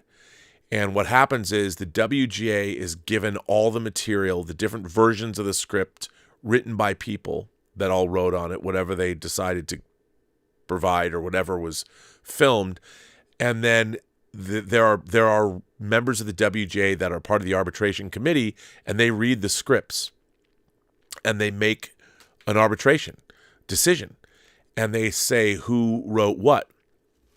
So they would look at the Nicole Perlman draft or a draft she wrote with James Gunn, and they make a decision, and what they say goes, and that defines the credit on the final movie. Now, why that's important is if you have a screen credit as a writer on a movie that made $750 million, $850 million, that is very lucrative. So getting credit for your work or not giving credit for other people's work is a game that is played because there's a lot of money involved, especially on a hit film. Now, here's the thing. It's when you say, Thomas, I'm not doubting she said that, Nicole Perlman revealed Gunn stole her Guardians of the Galaxy story and script and refused to give her credit. That seems a little suspect to me because James Gunn can't refuse to give her credit. According to Writers Guild rules, if multiple people work on the script, it automatically triggers an arbitration. So the Writers Guild, that's how scripts, and James Gunn knows that, and also remember, if somebody is paid to deliver, like Nicole Perlman did not write a script for free and then gave it to Disney. She was probably hired by Disney to write a Guardians of the Galaxy script, the first draft, maybe even before James Gunn was hired, and comes on. That means as a WGA writer, James Gunn can't steal her script because an arbitration is triggered at the studio level. That's just how the business works. The idea that he tried to steal her script, I don't like that insinuation because James Gunn understands what arbitration is. So this is just a normal part of the business. Refusing to give her credit, it's not up to James Gunn. He can't refuse to give her credit because of the arbitration process. Now, maybe Nicole Perlman wishes that she got more credit or only credit. I don't know. I can't speak to that. But the Writers Guild of America is the one that makes the decision, not James Gunn and not the studio. She defeated Gunn at the WGA and threw a fuck James Gunn party. Well, I'll tell you, that's weird too, because the arbitration, she won her arbitration, and any other director could have fucked that movie up. And James Gunn made a movie that made $750 million and spawned 3 or 2 sequels. And those characters appeared in other movies, which she also might have a piece of. So I would say that she should be throwing James Gunn a party, but not a fuck James Gunn party. Maybe she said that on a podcast or something. But what can I tell you? Yeah, sounds like sour grapes to me. But anyway, that's how it works. So the arbitration process is usually pretty fair, from what I've heard. Ryan says, I understand what he's saying. This is what Ashley's article said. Whenever something goes mainstream, it loses its luster. I lost interest in Metallica when they became popular outside the metal sphere. Okay, here's what I would ask you, Ryan. If you like Metallica, what does it matter what sphere they exist in? If you like them as musicians, if you like them as a band, why does the external forces matter to you? Why wouldn't just the band matter to you? And if they make another album that's really good, isn't that all that matters?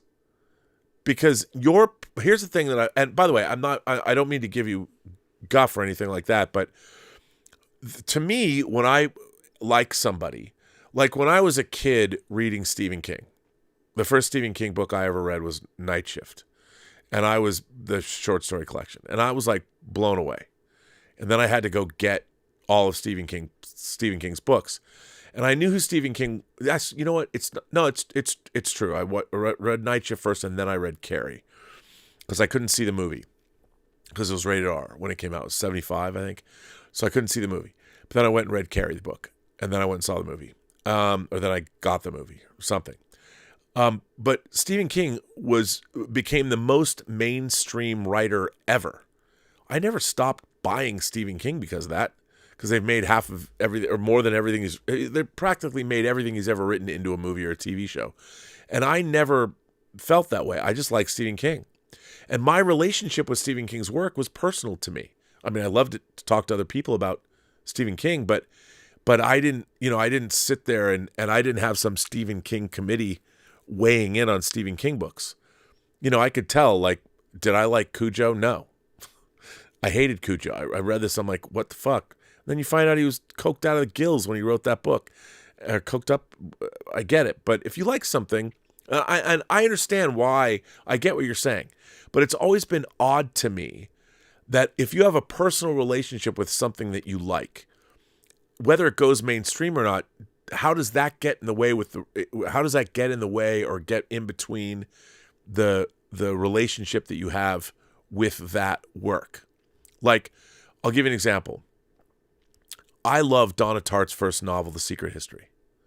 Now, they made The Goldfinch, her latest novel, her last, I think she's only written The Secret History, A Little Friend, and The Goldfinch. She's only written 3 books. The Secret History is one of my favorite books I ever read. I would love to see David Fincher take a crack at that movie. I think Gwyneth Paltrow had the rights or something. I would love to see The Secret History turn. I can't believe it hasn't been. But it might never be, because people will look at The Goldfinch and say, look what happened to that. I don't know what it would have to do, but it's a Donna Tartt novel. She's not bankable at the box office. People didn't dig it. But even though that it shouldn't have any effect on her book, on The Secret History, it probably would if you try to get somebody to finance her book because of what happened to it in the mainstream. But it shouldn't matter. But I understand. I mean, I get it. 200-Watt Studio says, life is too short to go through life angry and resentful. People can like what they like. Life is tough. Complain about the pain, but like what relieves some of it. Never apologize what helps get you through. I agree. As long as it doesn't interfere with anyone else's ability to get through life. As long as whatever you are using to numb the pain doesn't affect anyone else. But yeah, I agree with you. And I mean, I'm surrounded by stuff. Like, I've loved the same shit my whole life, and it's gotten better and better and better and better and better. I mean, yeah, I'll admit I got my Tomy Enterprise today. I didn't cancel it. Did I open it yet? No. Am I excited about opening it yet? I don't know. I've seen some videos on YouTube. It's pretty cool. It's so weird. I mean, when I was a little kid, starting when I was 5 years old, how many AMT models of the Enterprise did I build? I mean, I probably built, when the Franz Joseph Technical Manual came out and they added all the other Starship names into the decal sets, I had to make all 12 of the Constitution class ships. I've had Enterprises my entire life, and now I have this new Tomy diecast Enterprise, the 1/350 scale. It never ends. It never ends. I'm an old man with one foot in the grave, and yet I'm like, I'm gonna get another Enterprise. Do I need another one? I've been buying Enterprises since I was 5. It's crazy, but I still like them. Jer Mananen, all the way from Finland, says, what's your favorite sci-fi book you've read this year? You know what? I have to say Project Hail Mary. I mean, to me, Project Hail Mary is like the most mainstream science fiction book ever. It is the equivalent of, it's so mainstream However, that said, I read it in one sitting. Actually, two sittings. I literally got up and moved. I sat in two different chairs, but I read the whole book in a day. I love that book. I can't wait to see that movie. Ryan Gosling's supposed to star in that. Project Hail Mary. If you want to read a book that I describe some books like this as delicious, Andy Weir's Project Hail Mary is delicious. It's delicious. It's literally, it'll feel like you're eating your favorite piece of chocolate in your brain. It's that delicious. I guarantee, I defy anyone to open up Project Hail Mary and read the first 10 pages and tell me you're not going to sit there and keep going. It's like having uncut, non-fentanyl, no fentanyl at all, uncut Peruvian flake from the mid-'80s. Not that I would know. Let's say maybe a little later I could tell you, but it's that good. I mean, if you chopped up Project Hail Mary into fatty rails and you got your favorite woman or your favorite guy, what it was, and you put those fatty rails on their ass, you'd snort the entire book. Just,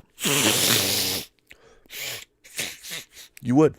You'd snort the entire book. That's how good that book is. It's cocaine for your imagination. And I don't say that about every book.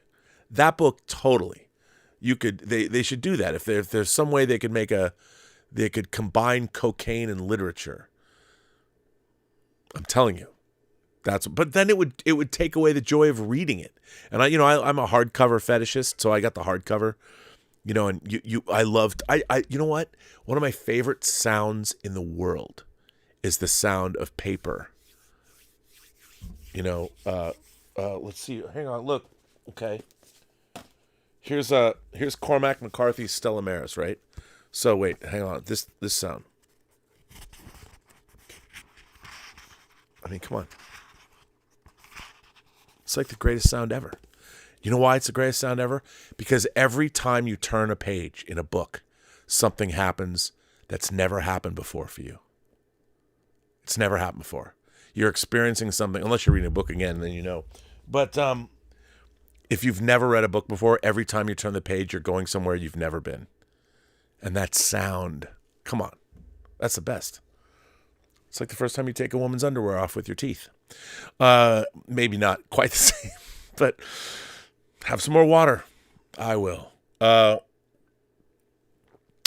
Michael Preston says, hey, Rob, any chance you will live stream 900 minutes for the 900th show? I was talking about that earlier. Bring back the insanity and can't wait for the return of whining about movies. I think I'm going to have to. I'm going to have this whole place, the redone version of it, for the 900th show. And nobody wants me to bring back whining about movies more than Elizabeth Gwendolyn Bell. So, yeah. I think I should do that. That's 15 hours, though. And I had interviews. Remember when I did those long shows, I would have interviews to play. I haven't interviewed anybody. But maybe that would be the show I should do for Halloween. The 900th episode of Robservations should be a 900-minute show. A 15-hour show. I'll do it. That's not bad. People want me to do it. Charlie Tom says, based on our earlier conversation of foundational films, Logan's Run, etc., favorite film of the golden era, I love The Day the Earth Stood Still. Yeah, I mean, 50s. I'm a huge fan of 50s science fiction. And to me, there's the big ones. War of the Worlds is my favorite. Byron Haskin. The George Powell movies, Destination Moon, Conquest of Space, When Worlds Collide, and War of the Worlds. And then you have, I think Them is pretty important. Godzilla is pretty important. And it goes all the way up to the granddaddy to me of 50 sci-fi, which is Forbidden Planet. But The Day the Earth Stood Still is right there. And those are definitely important movies. Thomas Logan says that Zach Stentz says, and Zach, of course, is a good friend of mine, Nicole had to knife fight Gunn for her credit on Guardians of the Galaxy. The thing I'm still angry about is that he very selectively leaked stuff to his friends and the media to undermine her credit. Ooh. Well, Zach is not one to mince words, and he's not one to... Zach, by the way, he might have been on the arbitration committee. He might have. I'm not sure. I don't know. Okay. I haven't heard that, so I don't know. But again, she might have had to knife fight him, but as Zach himself will tell you, there is still the arbitration committee. So... I don't know how you undermine her credit by leaking stuff to your friends. I mean, I don't know. I'd have to talk to him about that. 200 Watt Studio says, take my pain away, but don't take my entertainment away from me. Don't be my anti-Peter Pan. I'll play kick the can while you grow old and bitter, Ashley. Well, I mean, that introduction pissed me off enough that it made me buy his book. So I'm going to read it, see what he has to say. Maybe I'll come back to it. Maybe I'll have him come on the show. I want to do more of that. I want to have more people come on the show. I have a few letters, man. I have some letters I'm going to read. So if you want to send in super chats and tips, you can. But I got a few letters I would like to read. And I'm going to start with this one. This one comes from Jeffrey Van Dyke. Hey, Robert, I'm a huge fan of yours and how you articulate the importance of our film history on our culture and civilization, and the importance of physical media, which cannot be edited, censored in the future. Lately, I've been inspired by your tweets, showing courage to speak up for civilization versus barbarians and left-wing extremists regarding Israel. Like you, I am a 90s liberal Democrat. Even though I've been standing still, the world around me in America has shifted to the left so dramatically, such that I'm now center or even center-right. And it's in response to the cultural decay I see around me and the left authoritarianism and our destroyed cities. I am on the side of preserving culture and civilization. Regardless of personal beliefs, Judeo-Christianity is the reason we have inherited Western civilization today, and the foundation of our progress toward a Roddenberry utopia. Our openness to being a melting pot was noble and beneficial, but we are reaching a tipping point where we are losing our own culture and can't even champion it with pride without being considered racist. The West is slowly committing suicide. Brett Weinstein, actually it's Weinstein, articulates this well. Well, Brett Weinstein was a 15-year tenured professor at the Evergreen State College where I went to. And because of the student uprising in 2017, he left the college with his wife, Heather Hang, and they have the Dark Horse podcast now. Now, they started doing that with the rise of the intellectual dark web. And it was interesting because I was watching their podcast and Brett got into a lot of hot water with people because of, he's an evolutionary biologist. He's taught evolutionary biology. And so he's a scientist. And he took international field trips with his students. He was a beloved student. And it was, well, hang on, let me finish reading this article because I want to talk about him. Thanking you for your courage to speak up and choose a side and support Israel, the only beacon of civilization and progress on that side of the world.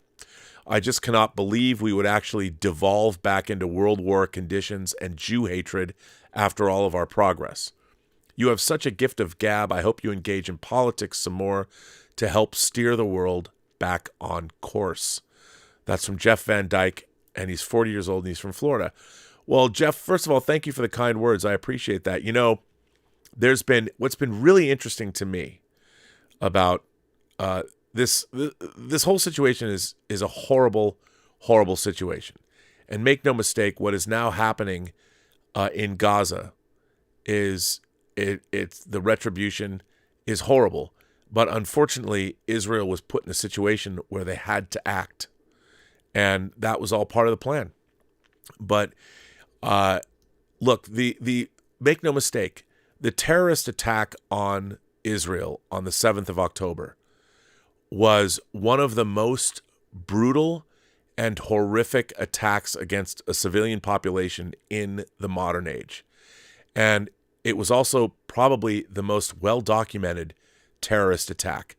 I was reading, the thing is, the Israelis have an incredible law enforcement division because of Judaism They're meticulously documenting everything that was happened to the bodies that they found. And by the way, they're still finding bodies at the kibbutzes. And they are going to meticulously detail every single thing that happened. They also have a lot of video that hasn't been seen before. And I think that, you bring up a question of civilization. Never, I think, in history, for everything that's been going on with Israel and the devastation we've seen in Gaza. Remember, they weren't in Gaza. They left Gaza in 2005. And the way that the amount of aid money and stuff that Israel's given to Gaza, it's not quite understood just what Israel has tried to do. And remember, ultimately, at the end of the day, it comes down to there's a big difference. The Israelis do not want to be doing this, but they are surrounded by people that want to do it to them. And at the end of the day, that needs to be understood. I mean, I'll tell you something.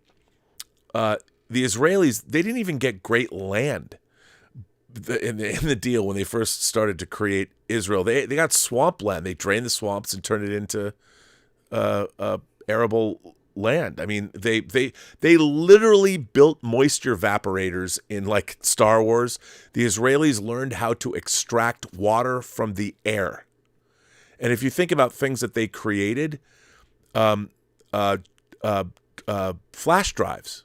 The Israelis created flash drives. They're technologically advanced. They've been pushing forward our culture. They're a democracy. I've been to Israel. I've spoken. I was asked to come to Israel to speak, to show free enterprise and speak. I had a great time. No one wanted to go with me. Everybody was scared. At the time I was married, my wife didn't want to go. I was working on Superman Returns. Bryan Singer didn't want to go. Now he's a huge fan of Israel. Everybody was scared to go to Israel. I had the best time. I was so surprised at how cosmopolitan it really was.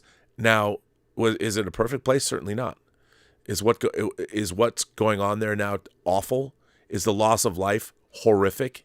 Yeah, it is.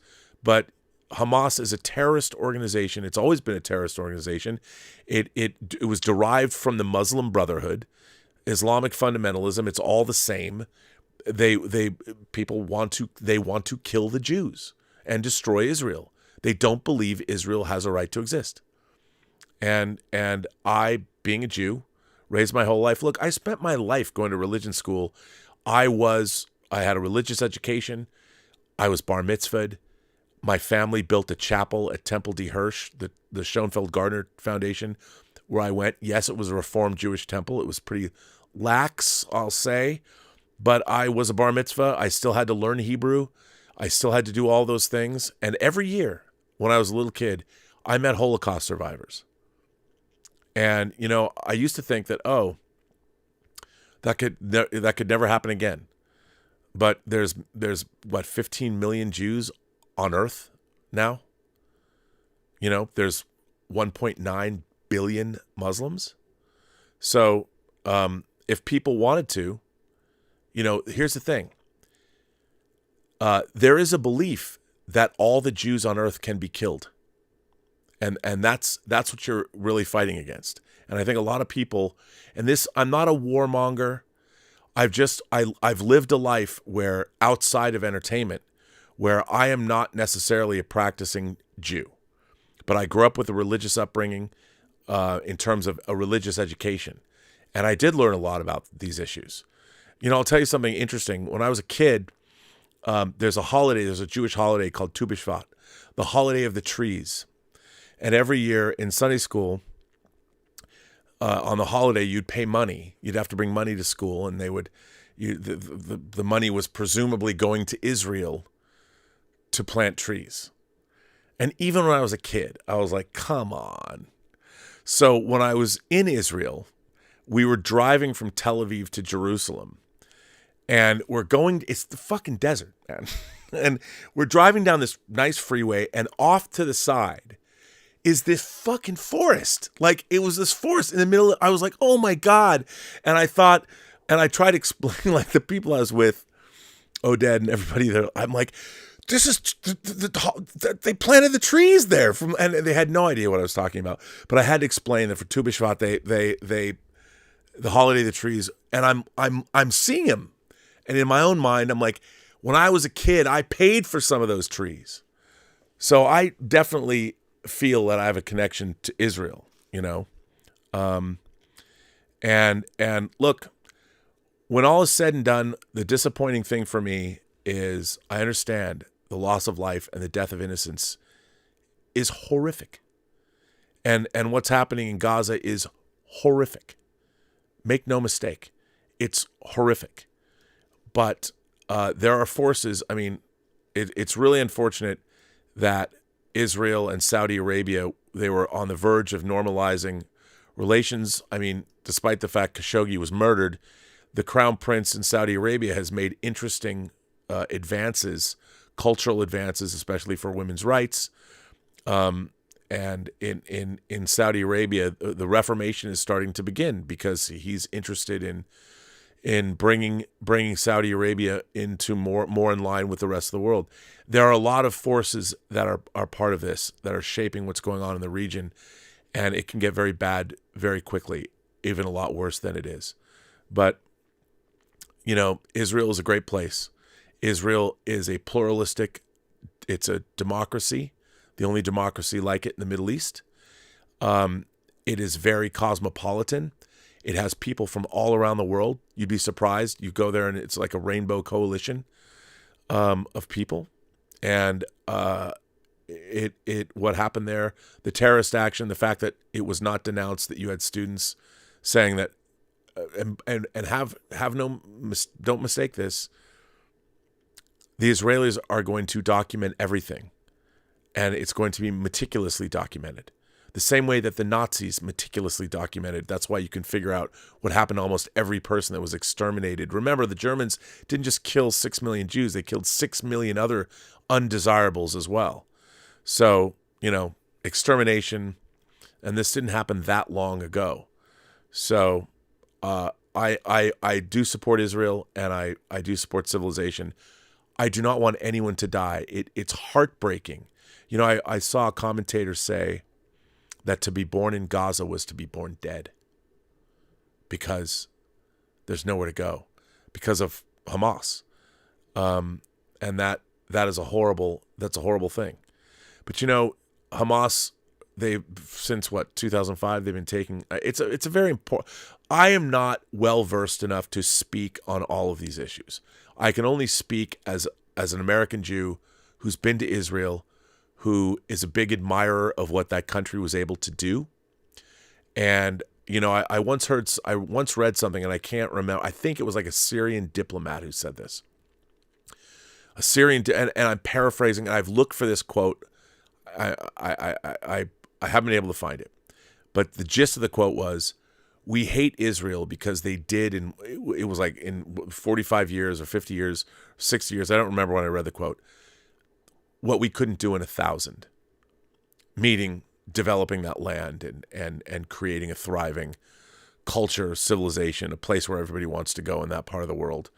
But like always, those kinds of aspirations come with a death mark. And that's been the lot of the Jews for 3,000 years. And it is shocking to me to see how many people did not denounce the most horrible, barbaric terrorist attack in the modern age. And if you look at it per capita, now keep this in mind. If you look at it in terms of the amount of the population of Israel, and you compare how many lives were lost, if you call it worse than 9/11, it's as if it happened to us, it would have been 50,000 Americans killed in this attack. That's it. But per capita, we lost 3,000 in 9/11. They lost 1,400 so far that they found. They're finding more. It's as if 50,000 Israelis were killed in terms of per capita, in terms of their population, based on how many died. What would you do?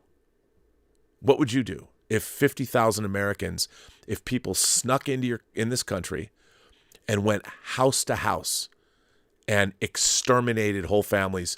By the way, hopped up on amphetamines, and they went in there specifically to specifically to do the most brutal, horrible, awful, torturous things they could do.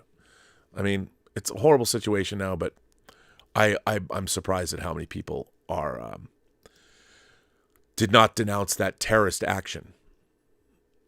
Certainly, we had a lot more people on our side when 9/11 occurred.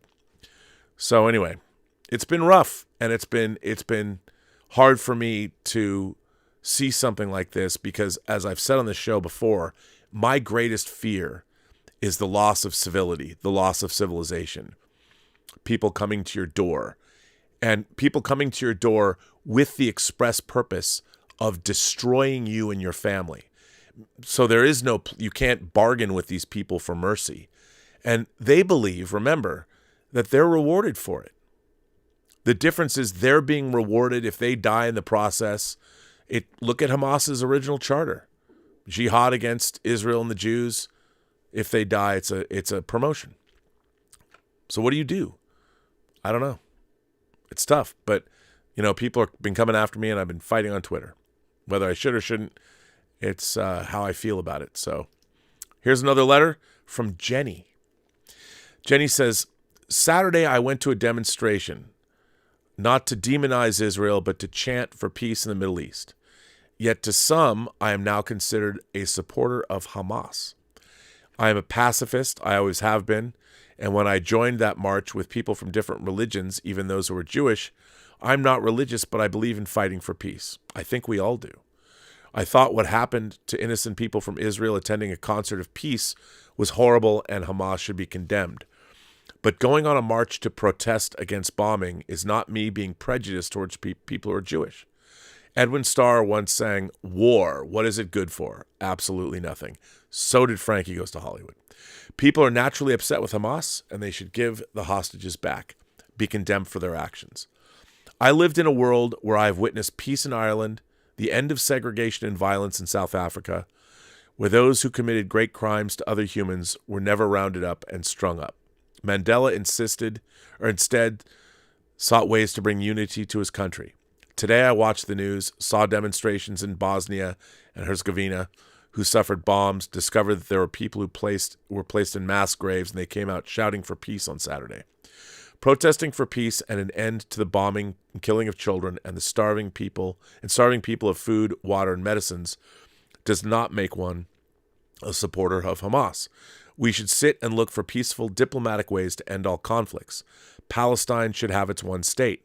People forget the place has a Christian population too. It's true. In fact, it has one of the oldest versions of the sect in the world. That is true. Those of us singing for peace are not all rabid left-wingers. In fact, on my march, many are from different political philosophies. Yet on Twitter, you have said that we are. I have not said that you are, and that you hate Israel and you support Hamas. I haven't said that. As John Lennon said, we're all saying give peace a chance. How many more innocent children have to die? If I'm to be hated and monsterized for wanting peace, then I wear that badge proudly. I'm not one to give up hope, and you share a podcast with a German. I do, goddammit. We've watched atrocities being conducted during the Bosnian-Serbian War, South Africa, but brave people like Mandela came out and put their differences aside and forged peace.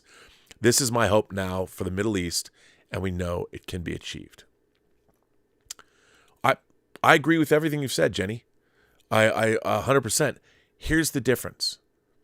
The problem is that people want all the Jews to die, and they want Israel destroyed.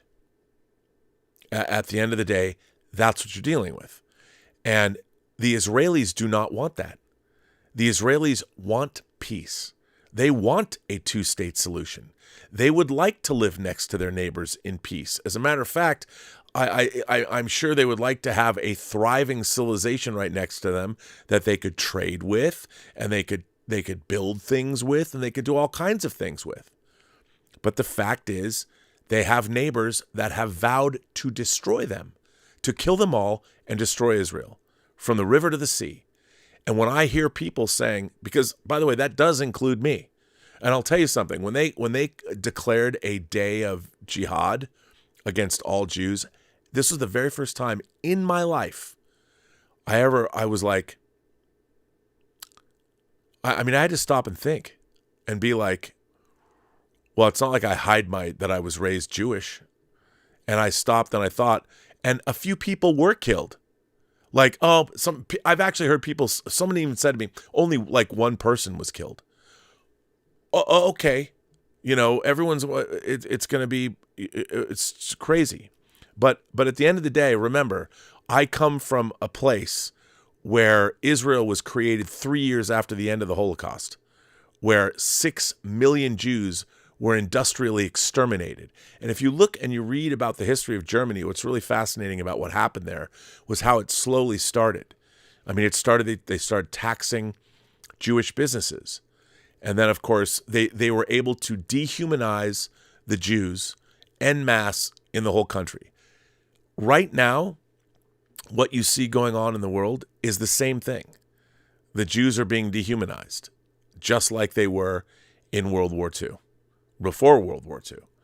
And unfortunately, the IDF does not do itself any favors when it's leveling cities, but they do text people. What army who has declared war on another on a land? Look, remember, Hamas could stop this whole thing tomorrow by surrendering, turning themselves all over to Israel for a court of law to be everybody that participated in that terrorist attack, bring them to, they won't ever do that, but they could end it tomorrow if they wanted to, but they won't. They won't. Why? Because they want the destruction of all the Jews and of Israel. And at the end of the day, most other people in these conflicts that you've had, these existential conflicts, they want peace. They do want peace. The Israelis want peace. But the Israelis are dealing with people that don't want peace with them. They want them dead and gone, and Israel wiped off the face of the earth. And that's, Hamas, that's in their charter. So what do you do? How do you deal with those people? They certainly proved it. 1,400 people killed bare hands. In close quarters. That takes really motivated people. And they're finding out when the forensics information comes out, it's really horrifying. But it was done not reluctantly. This was a barbarous, murderous, terrorist attack that was done with glee. There was no regret here. These were people that were set up, and they went specifically. Now, forget it's where it is. It's a group of people that went out to slaughter another group of people. That was the intent. Now, our legal system breaks down murder, first-degree murder, second-degree murder, involuntary manslaughter. There are levels of murder in our legal system.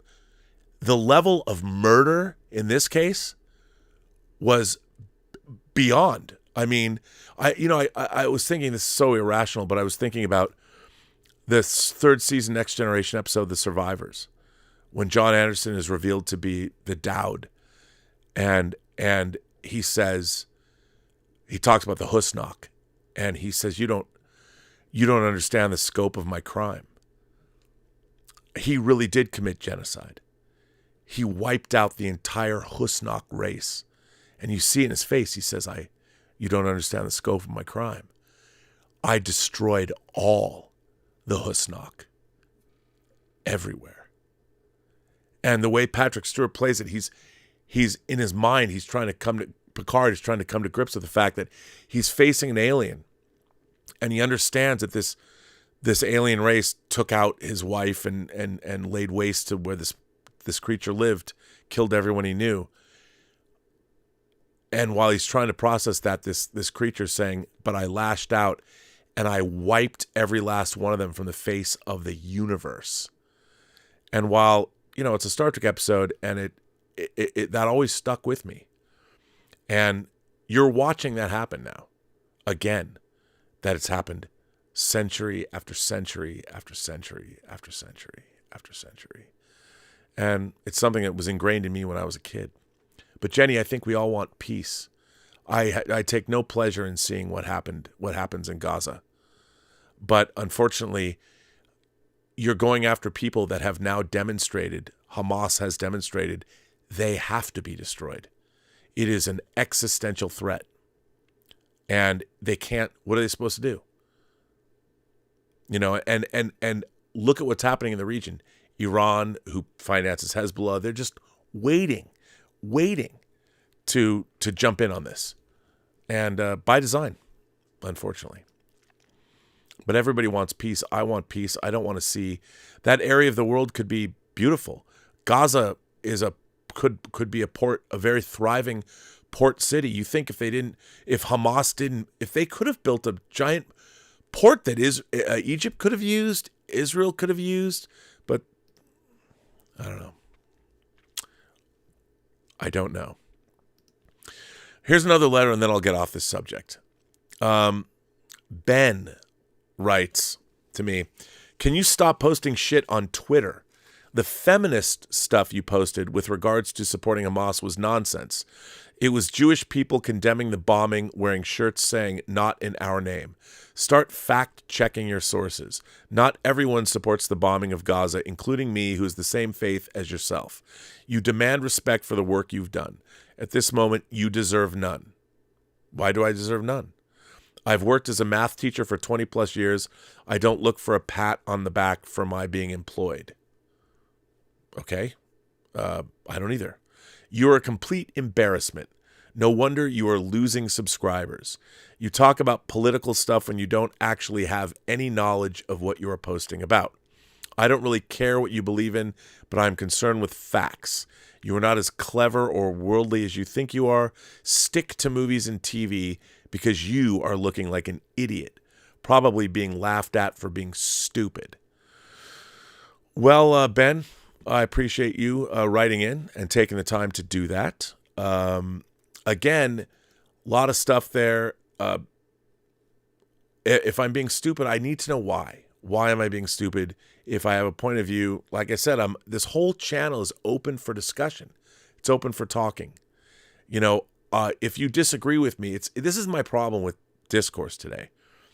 If you disagree with something I've said, let's talk about what it is that I've said that you disagree with, and you tell me why you disagree, and we can have a conversation about it. That's the way I learn. If I've said something or done something stupid, tell me.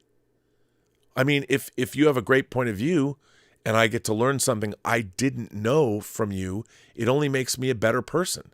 But instead, when you come on, it's frustrating when people come on and go, fuck you, you're stupid, but you don't tell me why.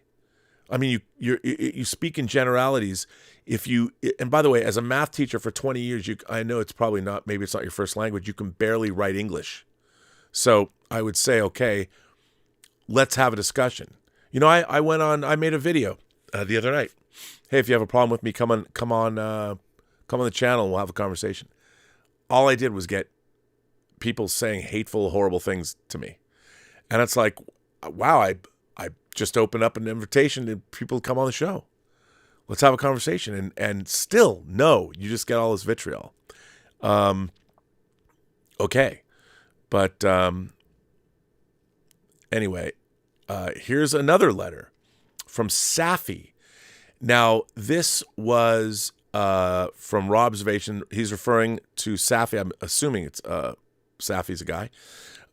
Episode 889. So this is back a ways. Rosemary's letter regarding hate speech, a rebuttal. Dear Robert, I commented about Rosemary's letter to you regarding hate speech and reporting those she deems of grooming to the police and YouTube. But I decided to also write a letter. Here's my question to you, Rob, and to Rosemary. I don't hear asked by many people. What is hate speech? As a follow-up, who decides what is hate speech? I noted in my comment what you or Rosemary consider as hate speech, another person might not. Personally, I consider what Rosemary wrote to be hate speech, going by her own interpretation. As such, according to her, I'm entitled to contact the police and YouTube to report her as she's grooming others to follow her ideals and ideas. Rosemary and her ilk are the product of the easy life afforded them in the post-Cold War West, in this case the UK. As someone who spent a decade of their formative years living in a banana republic, aka a nation that as a main export staple actually grew bananas, under a military dictatorship where, not expounding their view, you risked your life and that of your loved ones. I'm about your age, Rob, so I've lived through the Cold War. Rosemary and her ilk would have fit in perfectly with the Stasi, the NKVD, and the KGB of old. She would love living in those Soviet-style nations, going after anyone who doesn't toe the party line. Funny enough, I doubt wholeheartedly that she would be even-handed in applying her power to report people. There are whole swaths of people in the UK right now that oppose things like LGBTQ education and have no problem being vocal about it. But Rosemary won't report them because they are part of a certain demographic, a demographic that is known for their peaceful nature. So peaceful, in fact, politicians feel the need to continue to scream it from the mountaintop each time something happens involving members of this demographic. So who is going to set up the Ministry of Truth? Who is going to compile the list of words, ideas, and ideals that should be considered hate speech? Consider this. Those lists, they can be expanded. You'll not be in power forever, and those that follow you will expand that list. And suddenly, you will find yourself in chains as your ideas, ideals, and words are now considered hate speech. It's called precedent. Be careful what you wish for will it come back to haunt you. So go ahead and implement 1984 or V for Vendetta. Enjoy your little smidgen of power, but don't complain when it is you that suddenly find yourself hearing a knock on the door. That comes from Safi. Good word, Safi. I agree with you. You know, that's why I've never understood why people fear dialogue. I've never understood that. Like I've learned, I talked about earlier on the show, I talked about going to Evergreen, where we would read a book and we would seminar. And we would have, the art of conversation is sit down with somebody. I love nothing better than to have a conversation with somebody who disagrees with me. But we're friends, so we can have disagreements.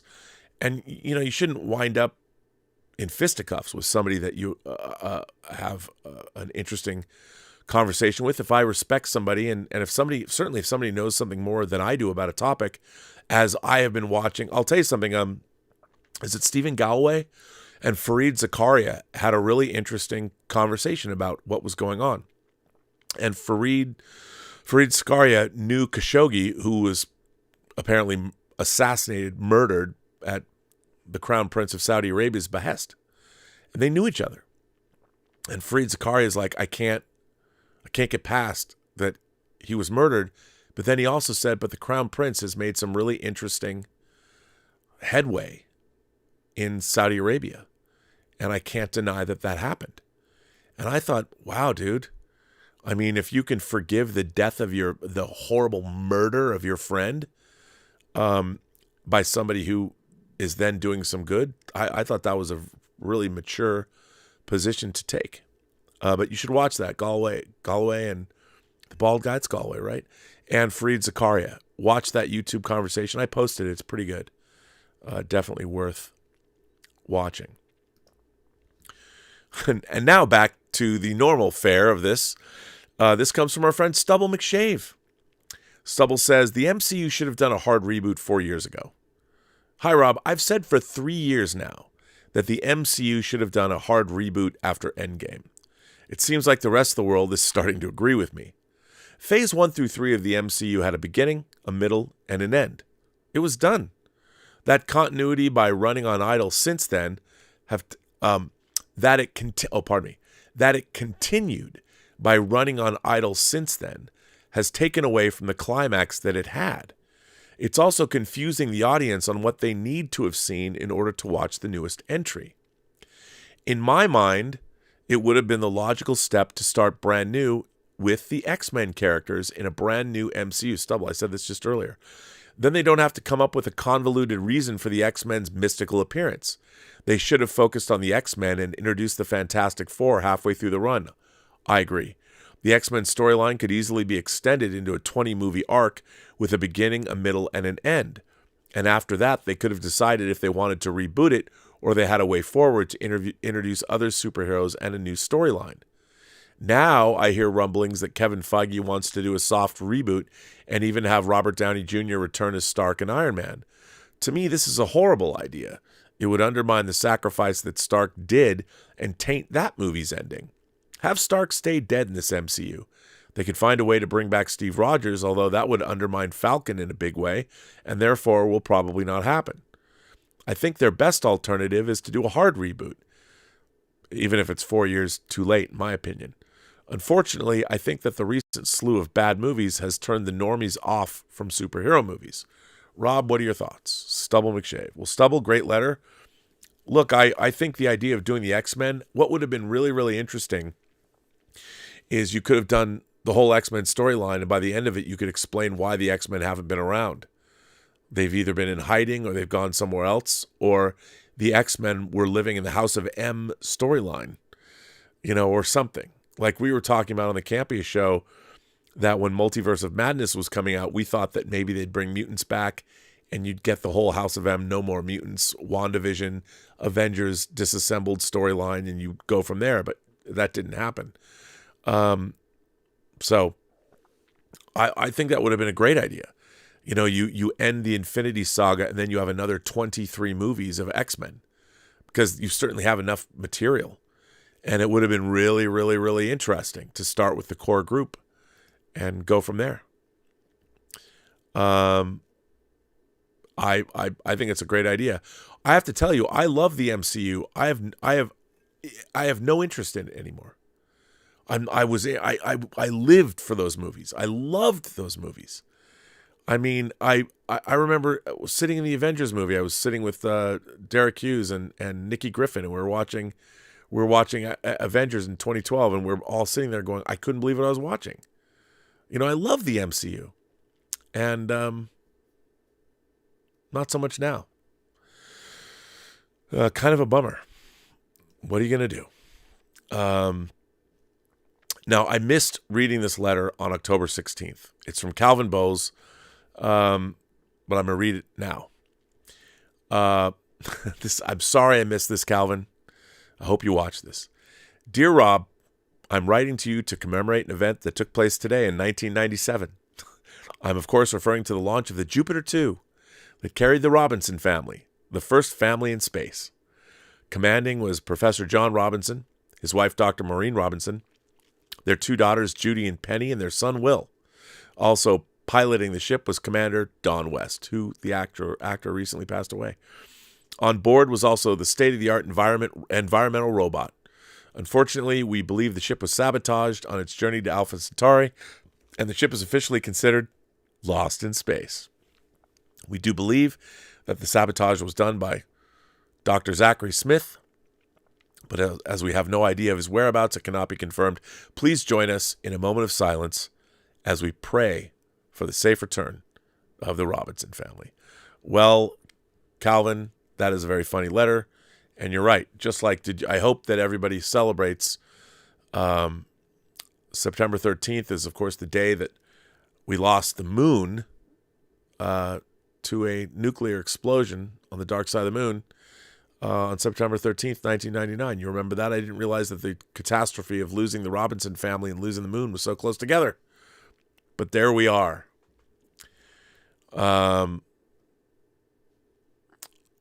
Let's see. Here's another one. Oh, no. I'll save this one. This is a good one. David Ferrick. Oh, I forget. I knew I'm gonna totally mispronounce David Fairclough. I know you told me how to pronounce it. I just blew it again. But David writes, the deconstruction of our heroes. Hi, Rob. On Let's Get Physical Media, you were discussing the deconstruction of older heroes in connection with Indiana Jones. And whilst I agree with your overall point, I feel your reference to Logan and Professor X are not an example of this, but does prove your point. Many of the portrayals of these older heroes see them consumed by regret, undermining and diminishing their life's achievements, be that Indy or Luke or others. Professor X in Logan is the opposite of this. He is being consumed by a physical infirmity, dementia, a prospect that faces many as we live longer. Despite this, in his moments of lucidity, he still holds true to his optimism and a belief in mutant kind. He sees this, and the arrival of Laura and the old Charles manifests in determination to protect her. Additionally, his belief in a potential peace for Logan and their kind can be seen in the brief interlude of happiness they share over the family dinner with the Munson family. This makes your point that these heroes don't have to be ineffectual and depressing, as this characterization is how they should be, nuanced and consistent with the history of the character and their struggles. A clear example of what can be done and done well, albeit tragically, when the writers understand a character and what might be possible with the impact of aging and its inevitability. I think this comes from empathy on the part of any creative that looks sympathetically on characters' ends and is not obsessed with deconstruction or indeed a tearing down of them because of age or what they as men may or may not have represented in the past. It is a topic I have looked at when teaching film. We all bring different things to a film, and as a middle-aged man, I was always interested to discuss with my students how what they saw in a film differed from what I saw in it. I'd love to hear that.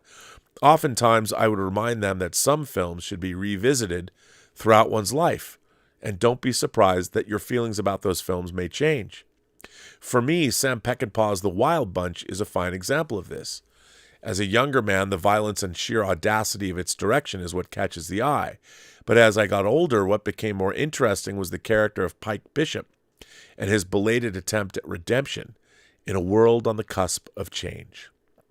Unfortunately, where the motivation in addressing these heroes is to undermine and deconstruct their treatment will feel inconsistent, unfair, and just wrong. Cheers, Dave. Well, thanks, Dave. Thanks for writing in again. A good letter. And I have to say, for me, here's what I agree. I thought Logan was really great in terms of what they were doing with the characters. It felt consistent because the mutants were always in a world of struggle. Homo Superior was always in conflict with Homo sapiens, and the fact that Charles lost his mind and basically killed the X-Men, it was a tragedy. They were living in a tragic world that fit with the X-Men.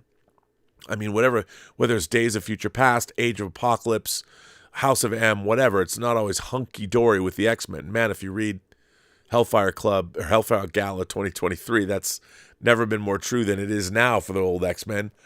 But I think that what I don't like is because you take a character like Jean-Luc Picard, you take a character like Indiana Jones, because they need to gin up conflict, the writers take a really easy and lazy way out.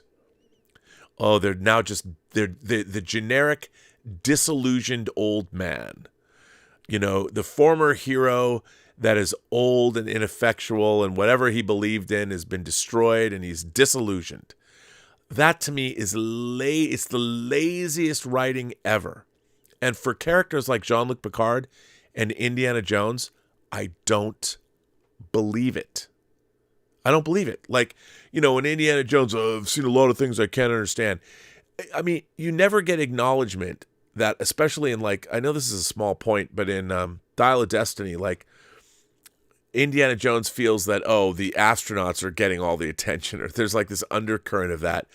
Whereas if I had written that movie, he would have been like right there with the astronauts going, wait till you see what you're going to find when you get up there, boys. I mean, I know they're interdimensional beings or whatever, but a guy like Indiana Jones should be, in his later in life, should be a raving crackpot to his students, because he's literally seen he hasn't seen it because he closed his eyes, but he's seen the results of the power of God, the Sankara stones. If you just go by what we've seen him experience, you'd think that as he gets older, as people get closer to dealing with their own mortality, he's got more reason than anyone to think that there's probably an afterlife. I mean, he met a knight that's hundreds of years old living in a cave. Where does food come from? I mean, he's seen these things as a character. So the way they portrayed him, you know, with his dead son, they made him mundane and ordinary. What would a guy like Indiana Jones be like in his old age? Well, they had to deconstruct him and make him like Luke or make him like Picard, because that's easy. It's easy and lazy. You've got to give me something, especially these characters are supposed to be heroic. Why does every heroic character have to grow up and be a douche, be a loser, be a sad sack? Wouldn't these characters be people that they're able to keep awe and wonder in their mind? You know, I want to say there's a movie. Is it Paulo? The Great Beauty. Paulo sent. I forget his name, but it's about this very older gentleman in Italy, and all of his friends, and I mean, he's old, but he's still fabulous. And I love this movie because basically they wander around from party to party and talk about all the people they know, and he's basically he wears great clothes and goes to great parties, and he has a great time, even though he's old. And it's like, to me, Indiana Jones was not a fun person, and I understand the problem that I had with Dial of Destiny. Where's the joy? There's joy in Indiana Jones, and that's what it was missing. And just like Picard season 1 was missing the joy of Next Generation, and I hated it.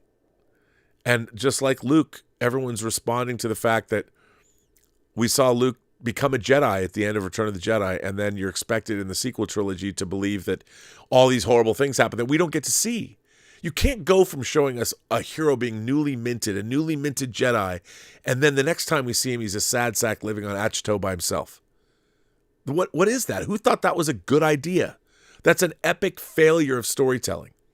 You know, what you do is you give heroes something else. I mean, you could say that, look, what he did when he faced off against Kylo Ren was like the most Jedi shit ever. But the thing is, we didn't see his fall from grace, and just seeing him as an old man. I mean, you want to see, to me, if you want to look at a legacy sequel who does a character right, an older character right, fucking Color of Money. Fast Eddie Felson. Watch Scorsese's Color of Money, based on the Walter Tevis novel. That's the way you do a character right. You see a guy, another reason to live. He looks at Tom Cruise. He's like, that's me when I was younger. Now I have a reason. I'm going to get out there. I'm going to train this kid. He's going to bring me glory. And then what he discovers over the course of the movie, he's like, fuck that. Fuck that chump. I'm going to go get my glory back. I'm going to do it. And that's how the movie ends. I'm back. 9-ball, baby. That's how you should deal with a character. Don't take the stupid old time, or the let's make this character do what we do. It's a cliche way. Whereas it's harder to do the Fast Eddie Felson story. So don't go back and look at, oh, an old man, life sucks, I'm washed up. Go look at Color Money. That's the way you do it. That's the way we should treat characters like Jean-Luc Picard and Luke and Indiana Jones. You know? But who knows? Let's see.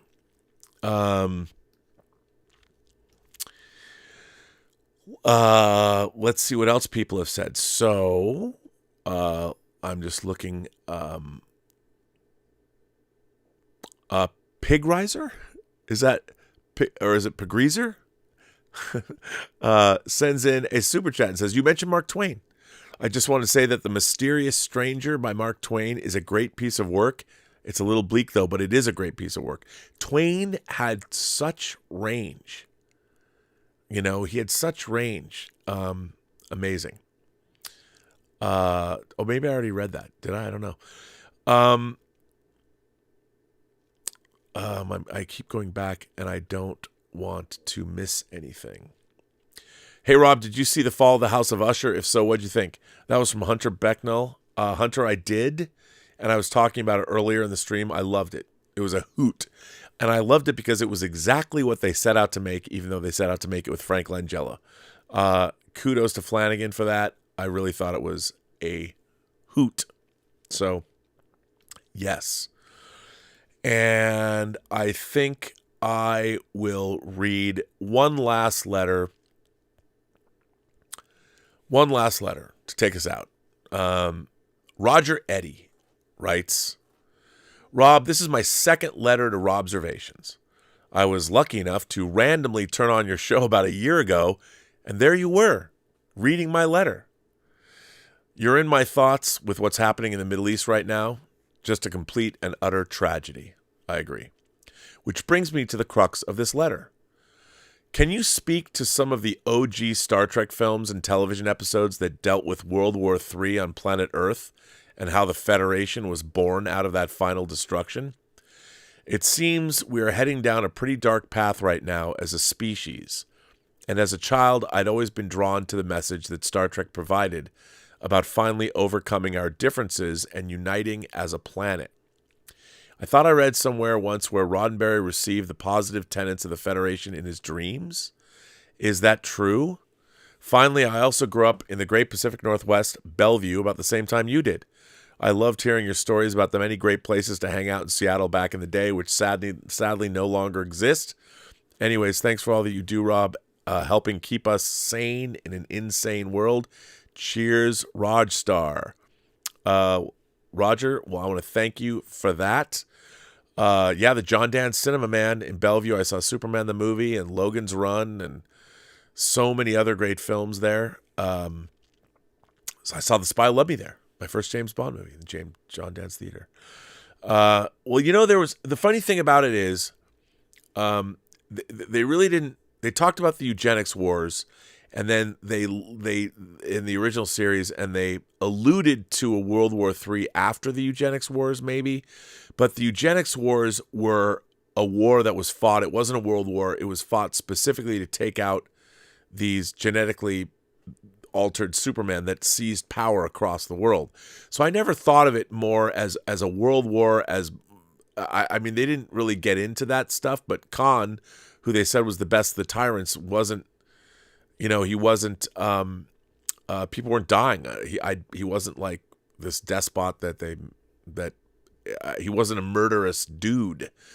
So in terms of getting through World War III, we really saw they brought up World War III and Encounter at Farpoint with the post-atomic horror, and we saw that soldiers were on drugs and fighting World War III, which is the post-atomic horror that Picard talked about. We saw remnants of it in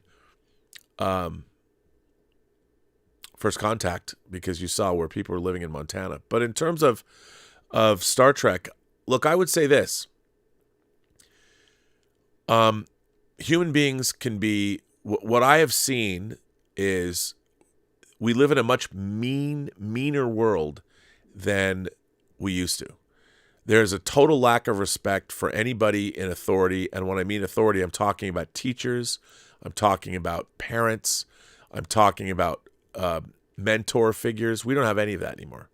We've completely destroyed all of that, and we now have a whole population. And by the way, I'm not a tinfoil conspiracy theorist, but I do think that the black mirror of our social media has been utilized to program certain behaviors into us on purpose. And we have had, it's turned our entire civilization. You're now at the center of your, I heard a great term. Everybody's at the center of their own reality show now, but was it main protagonist syndrome? I think that's what I was watching, main protagonist syndrome, that everybody is now, they're all acting like they're the main protagonist in their own show or something, and everything is performative, and you get all of your that social media is you get all of your likes or dopamine hits or whatever. It's a weird time to live. I mean, I was always going out into the world to find my interests, and now everybody brings the world to them, but they only bring themselves the world that they want, and everything is like this weird positive reinforcement loop. I mean, it's such a strange thing. I mean, I spent my youth out in the world, and all of my interests, which were myriad,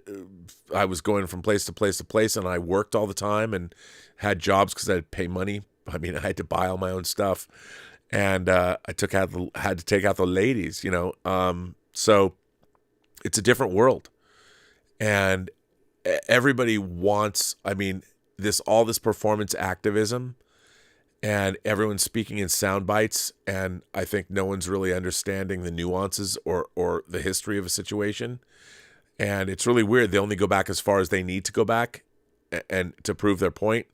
and they don't understand that things happened before then. And people just focus on, I mean, you can't just focus on one situation. You have to focus on the holistic approach to whatever the situation. This Middle East situation is very complex. And it's a strange thing. I mean, I've talked to people that didn't even realize that Gaza shared a border with Israel. I mean, with Egypt. They didn't know that. They didn't know Gaza was a beach. They didn't know these things. And it's Gaza's been an open air prison since 1967 or 75 years. I'm like, Israel didn't control Gaza until after they went the 6-Day War. And then it was territory that Israel captured, that in the Sinai Peninsula. So there's so much stuff that people aren't even looking into, and they don't care to look into it. But I think that we should, and we need to. And the world, look, I'm an optimist. Ultimately, I'm a futurist. I'm an optimist. We're still here. Human beings have survived all kinds of savagery.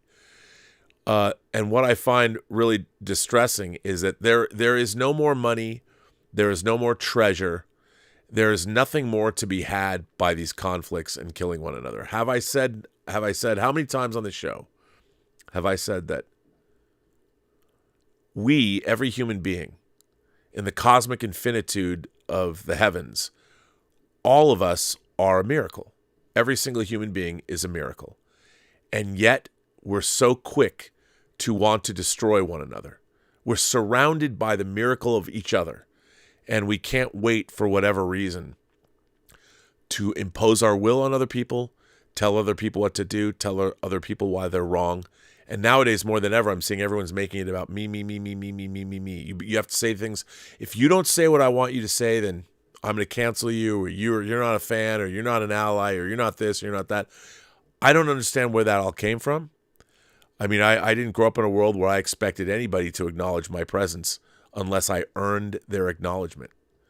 Now people just, it's so weird to me that people expect, like, if you've never met somebody, if I've never met you and I know nothing about you, you can't expect me to know anything about you. If I meet you for the first time, I don't know what you've been through. I don't know how you self-identify. I don't know how you want me to identify you. I've never met you before. And so I have no information. All I can go by is, hey, the way you look, the way you sound, or the way you say hello to me, or however we interact. But you can't, the world expects everybody to know who they are. I don't know when that happened. I mean, when I go out into the world, I don't expect people to know me. And I know that the world is a big, bad place. And I go out into the world, you never know what's going to happen. And I don't understand why people don't get that. I mean, I don't know what that, and I welcome the adventure to boldly go where I've never gone before, whether it's France, whether it's Israel, whether it's producing a movie in Bulgaria for 4 months, whether it's going to Denmark, whether it's going to South Korea, whether it's going to Belize to shoot a comedy special. I mean, go out in the world, get a passport, find some stuff. I don't know. I go back to Star Trek all the time.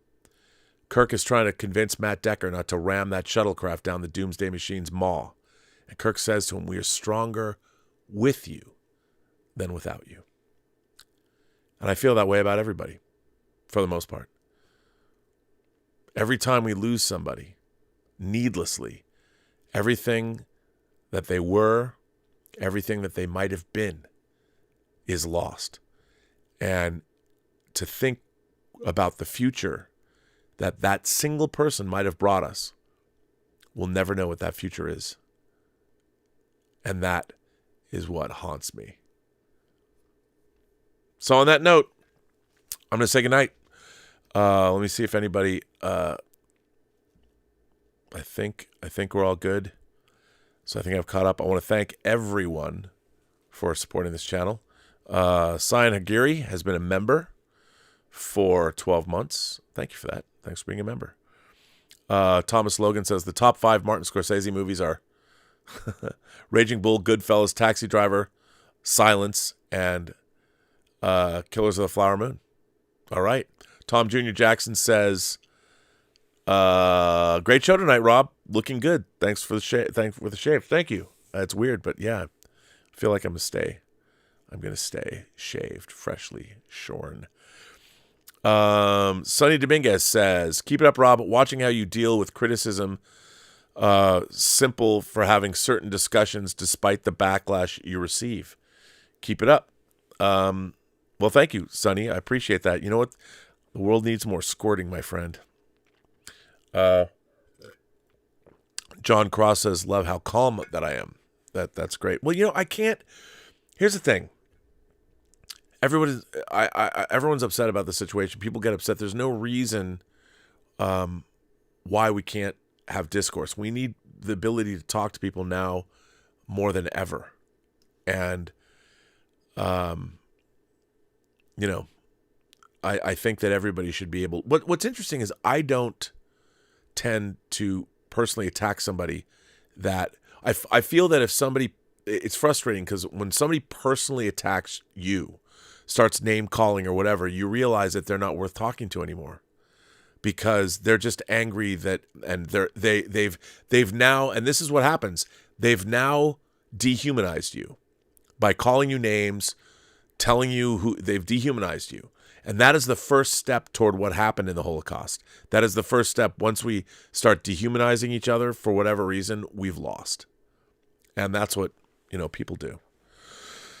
So, anyway, on that note, I want to thank all of you for tuning in. It was an interesting show. Thanks for generously supporting the chat via super chats and tips.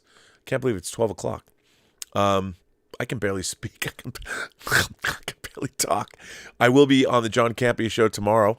And, thank everybody. Thank all of you for being here. It was another great show.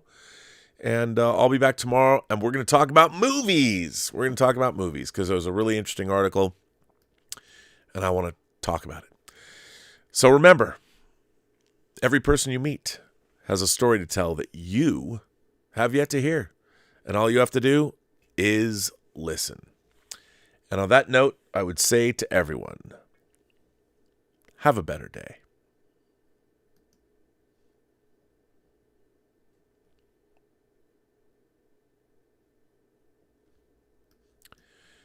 And I forgot to switch off the show. I'm like, what's supposed to happen now? Oh, right.